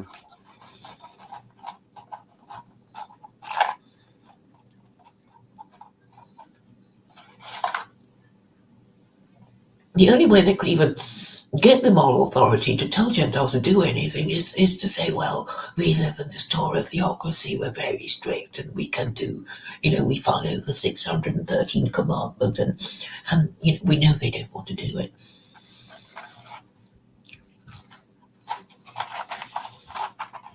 So not only do they not have the moral authority, there is no prospect of them ever obtaining the moral authority that they would need to tell Gentiles to do anything. And therefore, the only thing that is left for them that they could usefully do is to rank the 4 Gentile religions. And then,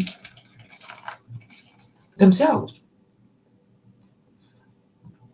adopt secular Koranism with Israeli characteristics, because I don't see how they can solve their problem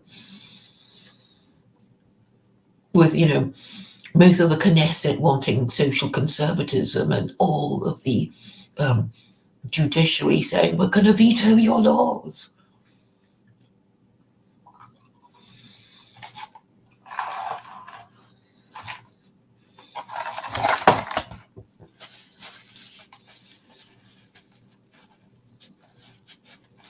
Hmm. Well, they're in trouble. I mean, forget us. I mean, at least, I mean, Gentiles don't have, all these hostile, Arab states really wanting to kill them.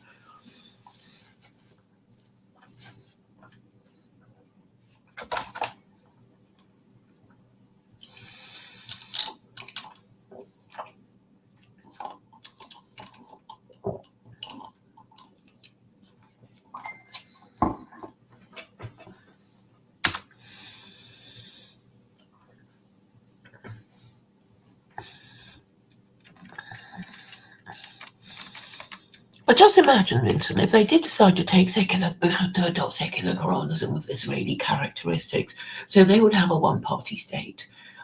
So everybody would have to go into the middle because actually secular Koranism is a middle way for, these way out ultra-orthodox people and the way out left-wing people. So they all have to go into the middle and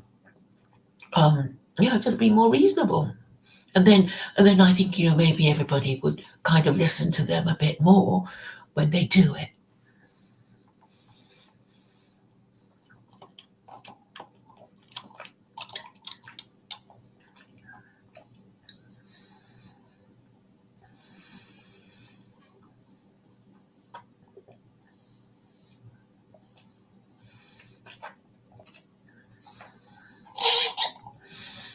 These straws from McDonald's, they just remind me of childhood when we had, soggy straws.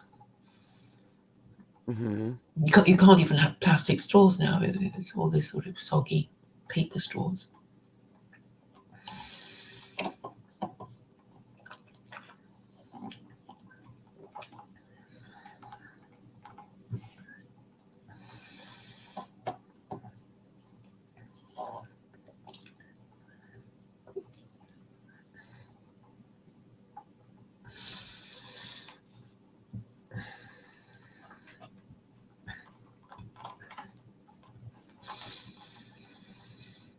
Yeah, I decided I'm not going to go back to school for science. It's just that's way past. It's way past. So I'm not doing it. And I've already invested so much time and energy into these political and social and religious causes that I might as well just finish it and complete something because I can't guarantee that I can complete a degree. I can't Hmm. guarantee that. And I'm Yeah, a and little, then you'd only just get a bachelor's. So, I guess that's not going to be that helpful at your age. no. But I think theology will be a growth area. This is my little prediction. Because, in politics, um, I mean, theology can be very effective because you get your point across so much more quickly. I mean, particularly for social conservatism, because, the conservatives, they never, they basically never got their way. They've just had to be dragged along, with the liberals saying, why did we do this? Why did we do that? And the Conservatives can never think of a good reason if they don't use God. You can say, oh, I just have a bad feeling about it. And, it's not natural. It's like, the very weak reasons. Um, and that's why, conservatism requires a belief in God to give them a bit of backbone. And I mean that explains why conservatism just keeps salami slicing all its principles until it has none now.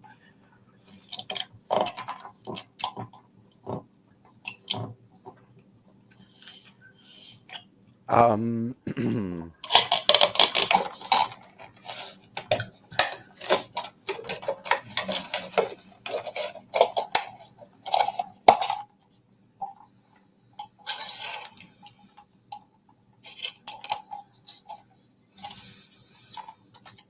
But I think as a homosexual, you can make these points so much more eloquently and leave these cowards who can't who can't reason properly behind and totally shame them while not harming your own Well, interests. I don't see with Noahidism, I see how I can like, throw in my dagger and make it work for me, but there's nothing where am I don't know. I don't really secular Koranism is not going to help my people get in power. You won't get into, well, okay, I mean, all I can say Your for you, plan is not going to get me into power, Claire. Okay? So I'm not interested. I never said you would get into power. I just said you get some attention and some appearance Well, fees. I want, I obviously have this thing about gay supremacy and stuff like that, and secular Koranism is not really conducive to that. Now is probably not the time to push for gay supremacy. Now is the best time. You think so? Yes, Why? because we're on an upswing. I thought you peaked. We've already talked about this. We haven't Yeah, peaked. yeah, but nobody's decided that we know we don't know if the bottom the market has bottomed yet. It hasn't. Well, what you said about kind of being shamed as a transphobe suggests that you have peaked because transgender people will start lording it over you because that's the way things are going.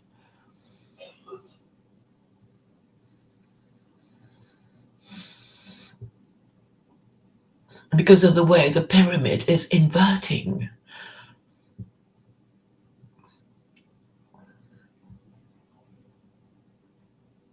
So basically, it was, the patriarchy was this pyramid, and then the pyramid is being lifted up, right?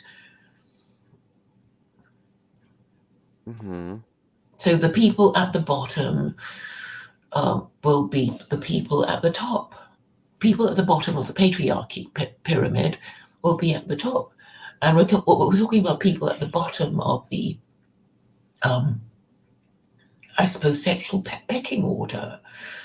And in a patriarchy, the pecking order for the most privileged people would be married parents, followed by non-parents, followed by sex offenders, and um,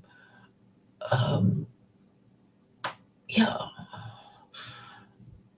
and and okay, the most obvious sex offenders would be unmarried parents, and the less obvious one would be gay people who, you know, who at least can have sex without getting knocked up. So they could pass for both if they were playing their cards right. But the transgender people, they are well they are in a worse position because if they change their sex or they have some operation that sterilizes them, it's very hard to reverse. And because their situation is irreversible, they are, I guess, lower in status than homosexuals who, in theory, can turn over a new leaf.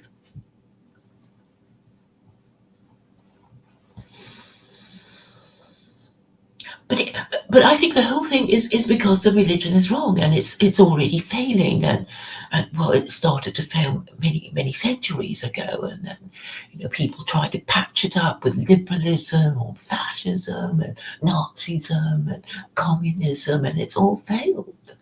And so the future must be Islam because it can't be anything else. And you're going to say it's Noahidism, but because it hasn't got an established legal tradition, and Jews are some rabbis are trying to, make stuff up, but Jews have lost credibility because In of your eyes, Claire, and in only your eyes. I mean, a lot of Christians worship the Jews. well, they do worship a Jew. That is true. Okay, but they worship the Jews. Well, because everybody kind of does it because they because they are small in number, and Gentiles are, oh, I know this Jew who this or that, and they get No, all excited. they worship the Jew. Look, you're saying that the Jews have lost credibility while half of Christianity worships Judaism.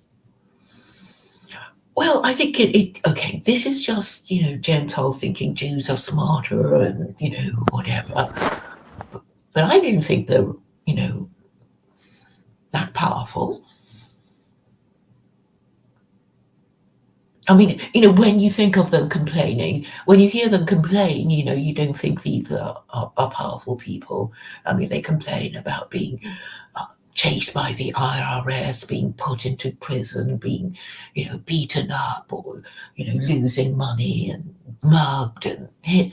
It's like, well, they don't sound like they're powerful people, really. And, if the liberals are even more hated, and if they're conservative, nobody listens to them. So maybe it's just, what's the word? Subjective. People just imagine, because you, I don't know, they might think, oh, you're white, you're American, you must be so lucky, and blah blah and blah blah.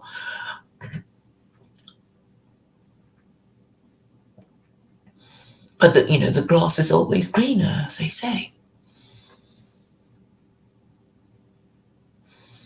I mean, maybe it's really annoying to be a Jew. I mean, I wouldn't want to be a Jew. Just because everybody kind of, thinks they know something about you and what you're supposed to do, and they're going to be, in a way telling you off or not doing what they think you're supposed to be doing.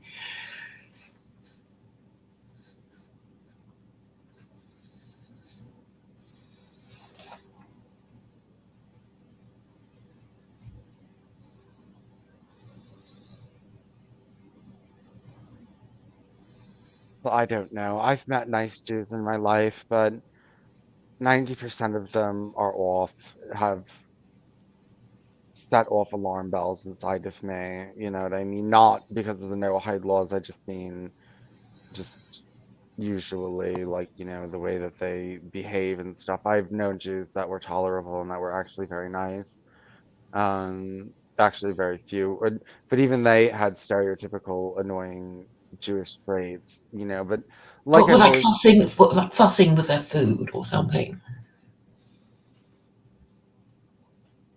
I mean, okay, what's it? Okay, what's the annoying thing they do? Maybe it's just like everybody's annoying, whether they're Jew or Gentile. Is there oh, well, I something? think that they're very dismissive in that, you know, I would say yes, dismissive, Of haughty, what? out, Mhm. dismiss, Or just sport, maybe. no, just dismissive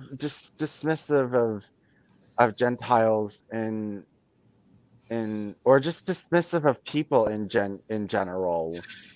Most people are like that. It's like it doesn't matter what group you are. You feel you have to dismiss the other group because you have to think of yourself as better. Otherwise, why would you be yourself? I think, this is something people feel they have to do. It's like, Roman Catholics have to, believe that they are the original and the best, and everybody else, is just an upstart. Because, I guess Roman Catholics have, a longer mass. They have more Catholic guilt when they felt that sort of thing. And then I guess Protestants, felt that they had the Protestant work ethic, and they were, at one time, they won the wars of the Reformation. And, it's like everybody's like that. I mean, from what I can tell of my own experience, it's like, we're special, and, and we're special in the best way. And we might be down at the moment, but you know, every dog will have its day, and that kind of thing.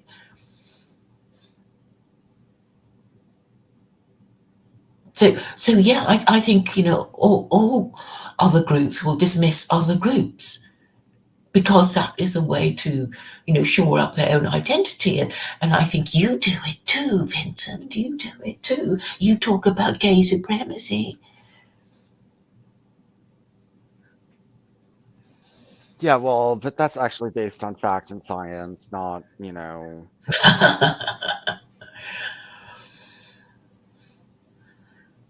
I mean, is there scientific studies, showing that gay people are more intelligent? And I Well, don't that's think you. true. Yes, they did have it. Everyone talks about that in the dissident right, that gay people are more intelligent than straight people. And yes, it is true from personal experience.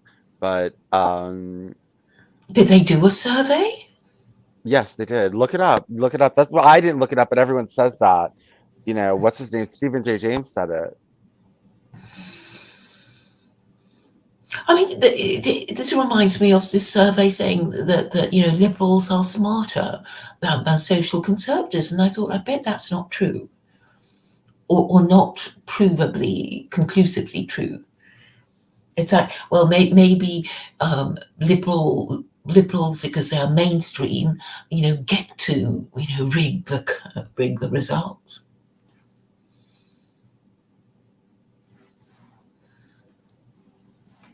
Well, I think IQ is a tiny bit objective. So if they have higher IQ points, then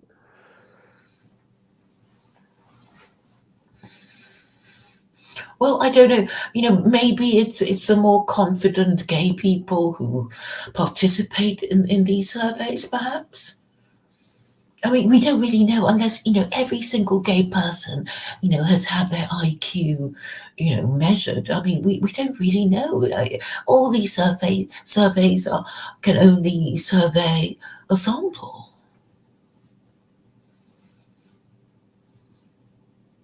And anyway, okay, you may be cleverer, you may be richer, you may be more high status, but that's not going to be forever if you don't take steps to perpetuate people like yourself. And there's no guarantee that you're going to do it properly, you know, because of the problem of degeneracy. And people kind of, self harm, really. I mean, in a way, the Chinese have self harmed with their one child policy. And, it's going to be very hard to fix unless they really rejig their economy or something.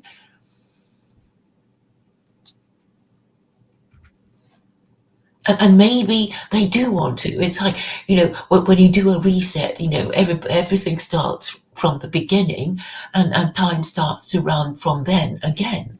And you think you've got a fresh start, and, everything's new again.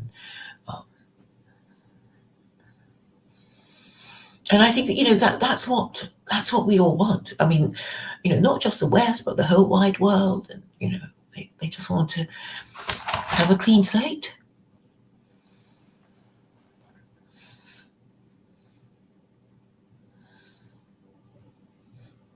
And I think religion is key, because people want a clear narrative that they, that everybody kind of instinctively understands,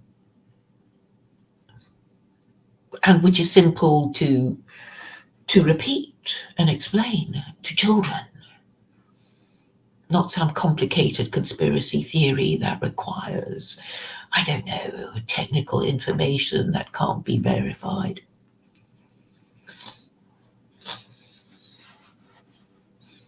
Because when you come to think of it, that all these people who, how did people talk about politics in the olden days? I mean, it seems to be as retarded as, somebody tells a story, another person tells a story, and they're both untrue, but, the story that is most attractive wins. And stupid people don't even know how to work out if something is true or not. They just think, oh, this story sounds better than the other story, and I'm going to, support the person who tells this story. and oppose the other person whose story I don't like. I mean, like this Christian who was telling me that, yeah, that Jesus fulfilled, I don't know, Genesis or Hosea. What is that? How's it pronounced? And all the Old Testament. It's like these are prophecies. How can you bank your belief system on predictions that have been not fulfilled for so many thousands of years? I mean, the only thing we can do is um, perceive of religion as being a set of rules that, and then it's like, uh, if you want to choose the best religion, if you really believe in God, then you have to choose the most powerful God because that makes sense. And if you don't believe in God, then you would have to choose the religion that allows you to do as much as you want to do without punishing you. And then you look for the two things that exist in the same religion, and well, and there you have it. That's your religion. And then I guess you would also look at what happened to the other the other religious groups to see how they're doing, and whether they're doing well. And I guess the people that are most scary to Christians and Jews would be the most powerful people around.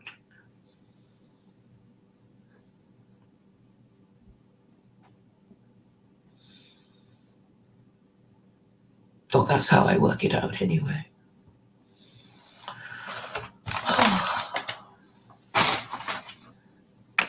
I'm a little tired.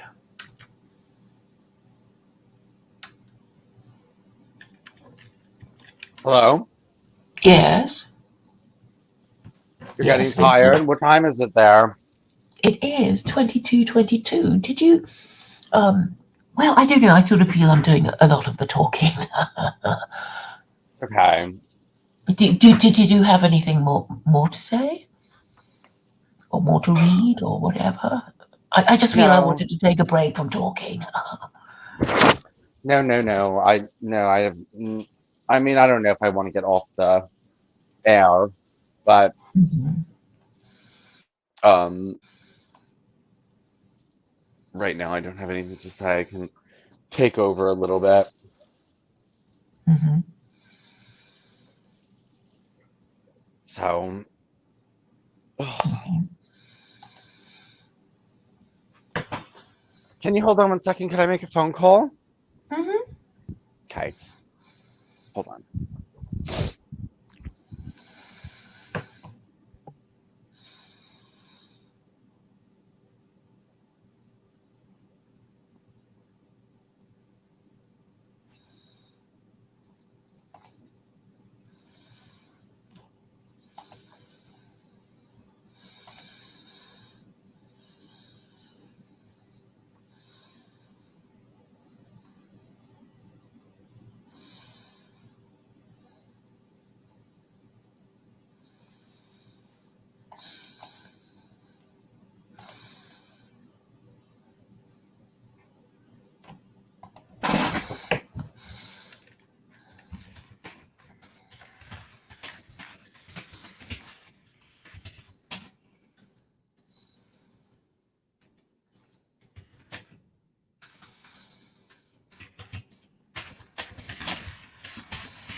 Hello? Hello? Hello. Hi, one second.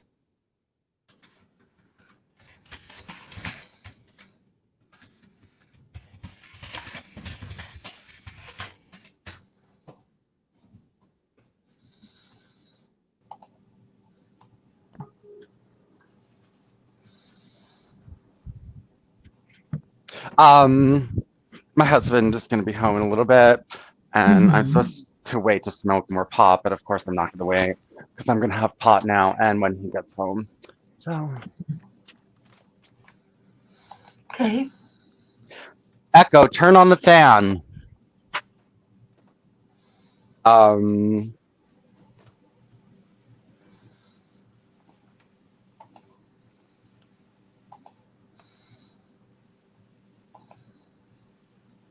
so, tell me more. I know that you call Caleb the principled communist, right? Hmm. That's your term for him. Oh, I didn't call him a principal, but I just think he's quite a nice guy. What do you think? Well, he seems like a nice guy, a little bit nerdy, you know, Hmm. He's very educational. pedantic. I don't know. I mean, he tells stories. I suppose his streams are quite, he's well read, and he always makes sure that you learn something. Like a primary school teacher.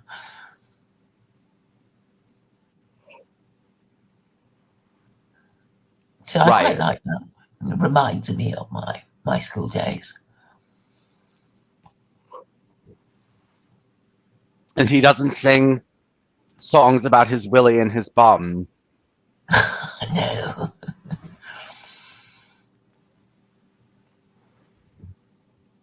Yeah, no, I can't listen. I'm sorry, Claire.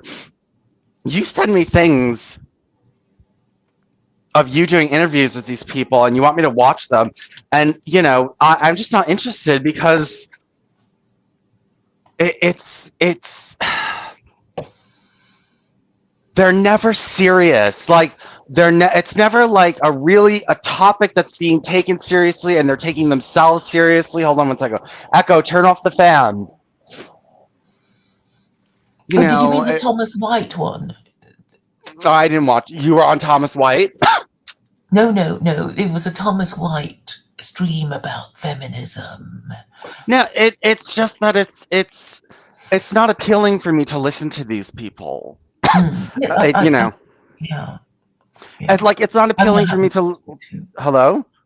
Yes, It's yes. it's not appealing for me to listen to them or read them on Facebook. I think they're stupid and just garbage. And I'm sorry, but these podcasts from these far right men are also stupid and garbage.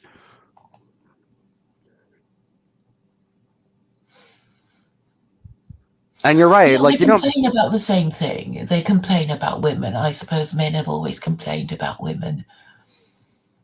But for some reason, I thought, eh, okay, I only heard half of it. So I don't know the end of it. But I mean, I'm sure it was, more or less the same thing. But the fact that they're talking about, gender relations seems quite revealing. I don't know. Hmm. I mean, what do you listen to anyway? What's a stream that you think, oh, absolutely must I listen to don't. that? I don't really listen to streams at all. I just don't listen to streams. I don't listen. Well, just like I can't watch TV, I can't watch streams either. I can do them, but I'm not a TV watcher. Like it's very hard for me to watch a movie. I never watch movies ever, and Mhm. it's very hard for me to sit and watch a stream. Maybe of anything. Even when I did the Noahide videos, when I was doing all those Noah, when I would play them for the audience, I wouldn't sit there and watch the video with you guys. I'd go into another room and do things. I couldn't sit there and watch a video. Mhm. If I'm not, engaging and involved in the conversation, I lose interest because, or even if it, I even find it hard to listen to things I'm interested in. Yeah, I know. Yeah, they sort of pile up for me. Like, oh, I'm going to save this to watch later, and then there's so much, and you don't even want to watch them. Well, Hmm. I kind of binge watch it. I think I'm interested, and then I see all these notifications, and I can't be bothered. And then I guess when enough of them pile up, I watch them. I actually find my own streams more entertaining, but perhaps that's a bit narcissistic. Well, Do you listen to your own streams sometimes? um, no, very rarely. I'll listen to myself if I've been on Adam Green or I've been on a radio show, then yeah, Mhm. but my own streams, I mean, I don't listen to them. But well, I prefer making streams to listening to streams, or I like going on somebody's stream too. Going on other people's streams or making my own streams is fun, but just to, well, to sit in the audience and to listen, and especially, oh, I don't know. I don't know. Maybe the dissident right does make, the most interesting streams to me because I'm not going to sit and watch leftist streams. I'm not going to sit and watch religious streams. Like, I don't want to learn about the religion of Islam or Judaism or Christianity or Hinduism or Buddhism, like, even though I have to, but no, I'm not going to sit there and watch streams on that Oh, do either. you watch Rabbi Miswaki? I mean, I think he's fun to listen to anyway, whether you believe in, you know, God or not, because he tells a good story. And there's always a moral to that story. And I suppose I guess that's what I like about them. And then you pick up a few things about Judaism and Israeli politics and, what he makes of things. So you've never listened to the Rabbi Misraki streams? Little bit, yeah, but no, I don't sit and listen to rabbi streams. I don't even sit and listen to Noahide streams, even though if I were to listen to anything, it would be that, and I don't even do that. I mean, I can't bring myself to do that. Roboting. Hmm. I Hmm. I can't bring myself to watch Noahide streams, even though it's my interest. Well, they're terrible. I mean, they're boring and okay, Yeah. intellectually unconvincing. If you want to learn stuff, you can't take them seriously, but just because of the way they carry themselves and don't take themselves seriously and look degenerate.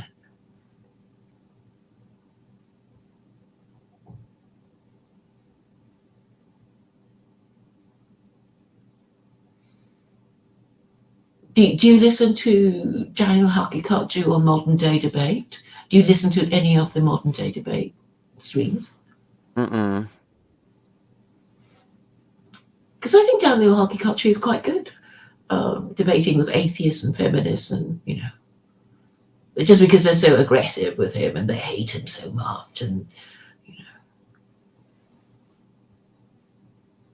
well, he's one of the more entertaining debaters to watch.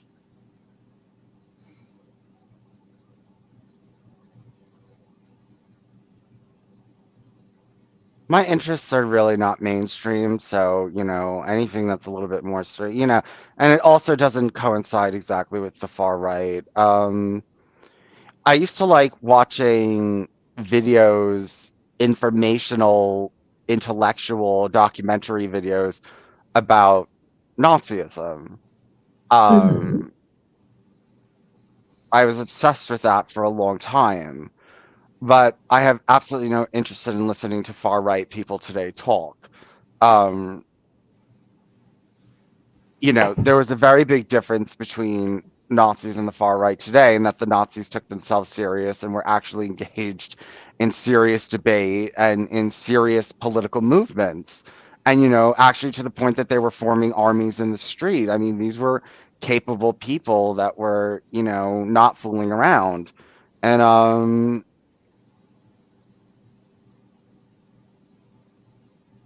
Hmm. I would probably be more fascinated with listening to these people if there was like something scary going on. Yeah. Well, I guess I mean for the Nazis, they weren't demobbed. They were wearing the soldiers' uniform because the government didn't take them off them, and so I guess that they preserved their military bearing and their military spirit, and that was what made them more successful. And Mosley in Britain, yeah, I mean he called his people the black shirts, but it was a uniform that they had to get for themselves. And although it tried to be military, it wasn't really, from an army. And I mean, I know the British were very ruthless at the end of the Second World War when the war ended, and basically the soldiers were demobbed, discharged from service, but they had their uniforms taken off them and were given a suit and a Mac, civvy street, so they could get on with the job of adapting back into civilian life. But I imagine that the British government were really terrified of these soldiers, asking each other, well, what was that for? Well, did we just get ourselves killed about nothing? What did we win? And when they started asking too many questions, it could have been another revolution.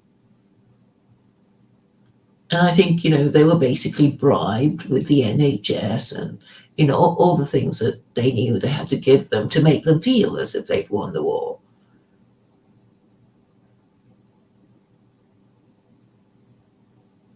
Because, if things got worse after, all these men fought 2 world wars and they come back to, what is basically a trashed country, that they would conclude that their ruling classes didn't know what the hell they were doing.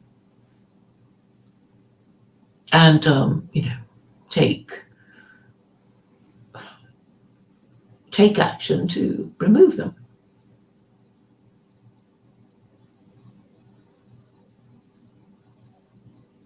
And then they saw what happened to, Weimar Germany. All the men who were fighting fighting the Great War, they came back and nobody took their guns or their uniform off them. So they just carried on being, well, military, behaving like soldiers and beating up people, I guess.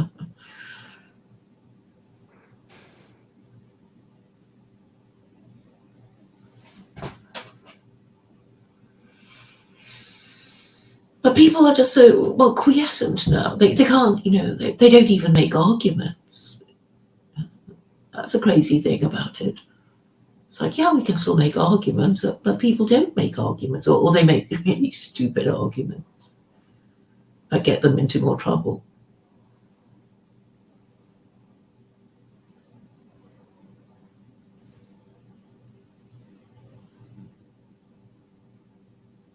Do you have to cook for your husband? No, I'm a horrible cook. I don't know how to cook. No. I thought it'd be fun if you did a cooking with Vincent in the kitchen. I think that'd be fun. What can you cook? Nothing. Spaghetti. Is that it? What would you like? Spaghetti. What would Huh? you like to cook? What would you like to cook? Vegan food mostly, like, healthy vegetables and stuff like that.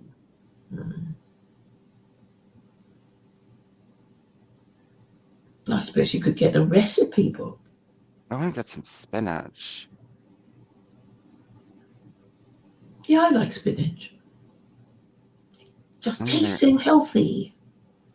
I'm gonna get some spinach next time I go to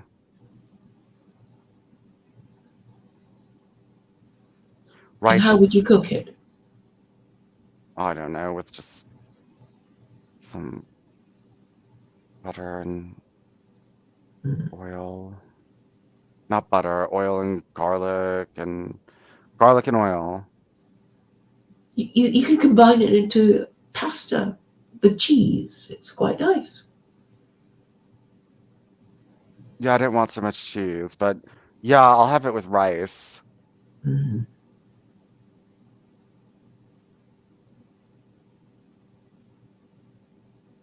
So your husband cooks for himself, does he? Yes.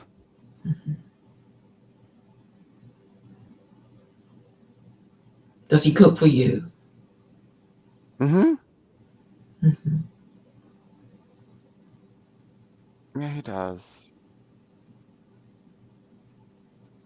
Oh my God, people it's just, my whole life is like out here for people to see, and these people won't even show their faces. Vulnerable, or do you just like talking about yourself? What? Do you feel vulnerable A because little you have? bit. Yeah, maybe a little bit. But I haven't really said anything that I care that anybody knows about. I can't think of anything that I've been like, oh, I said it, and now I need to take it back, or I wish I never said it. But Mm-hmm. Well, there are only 3 people watching now, anyway. mm, yeah, my husband's gonna be home soon. All right then, you better get yourself ready for him. Yeah, I have to look pretty. Yes. Okay. Well, enjoy the rest of your evening. Okay, you too. Okay. Bye. All right, bye.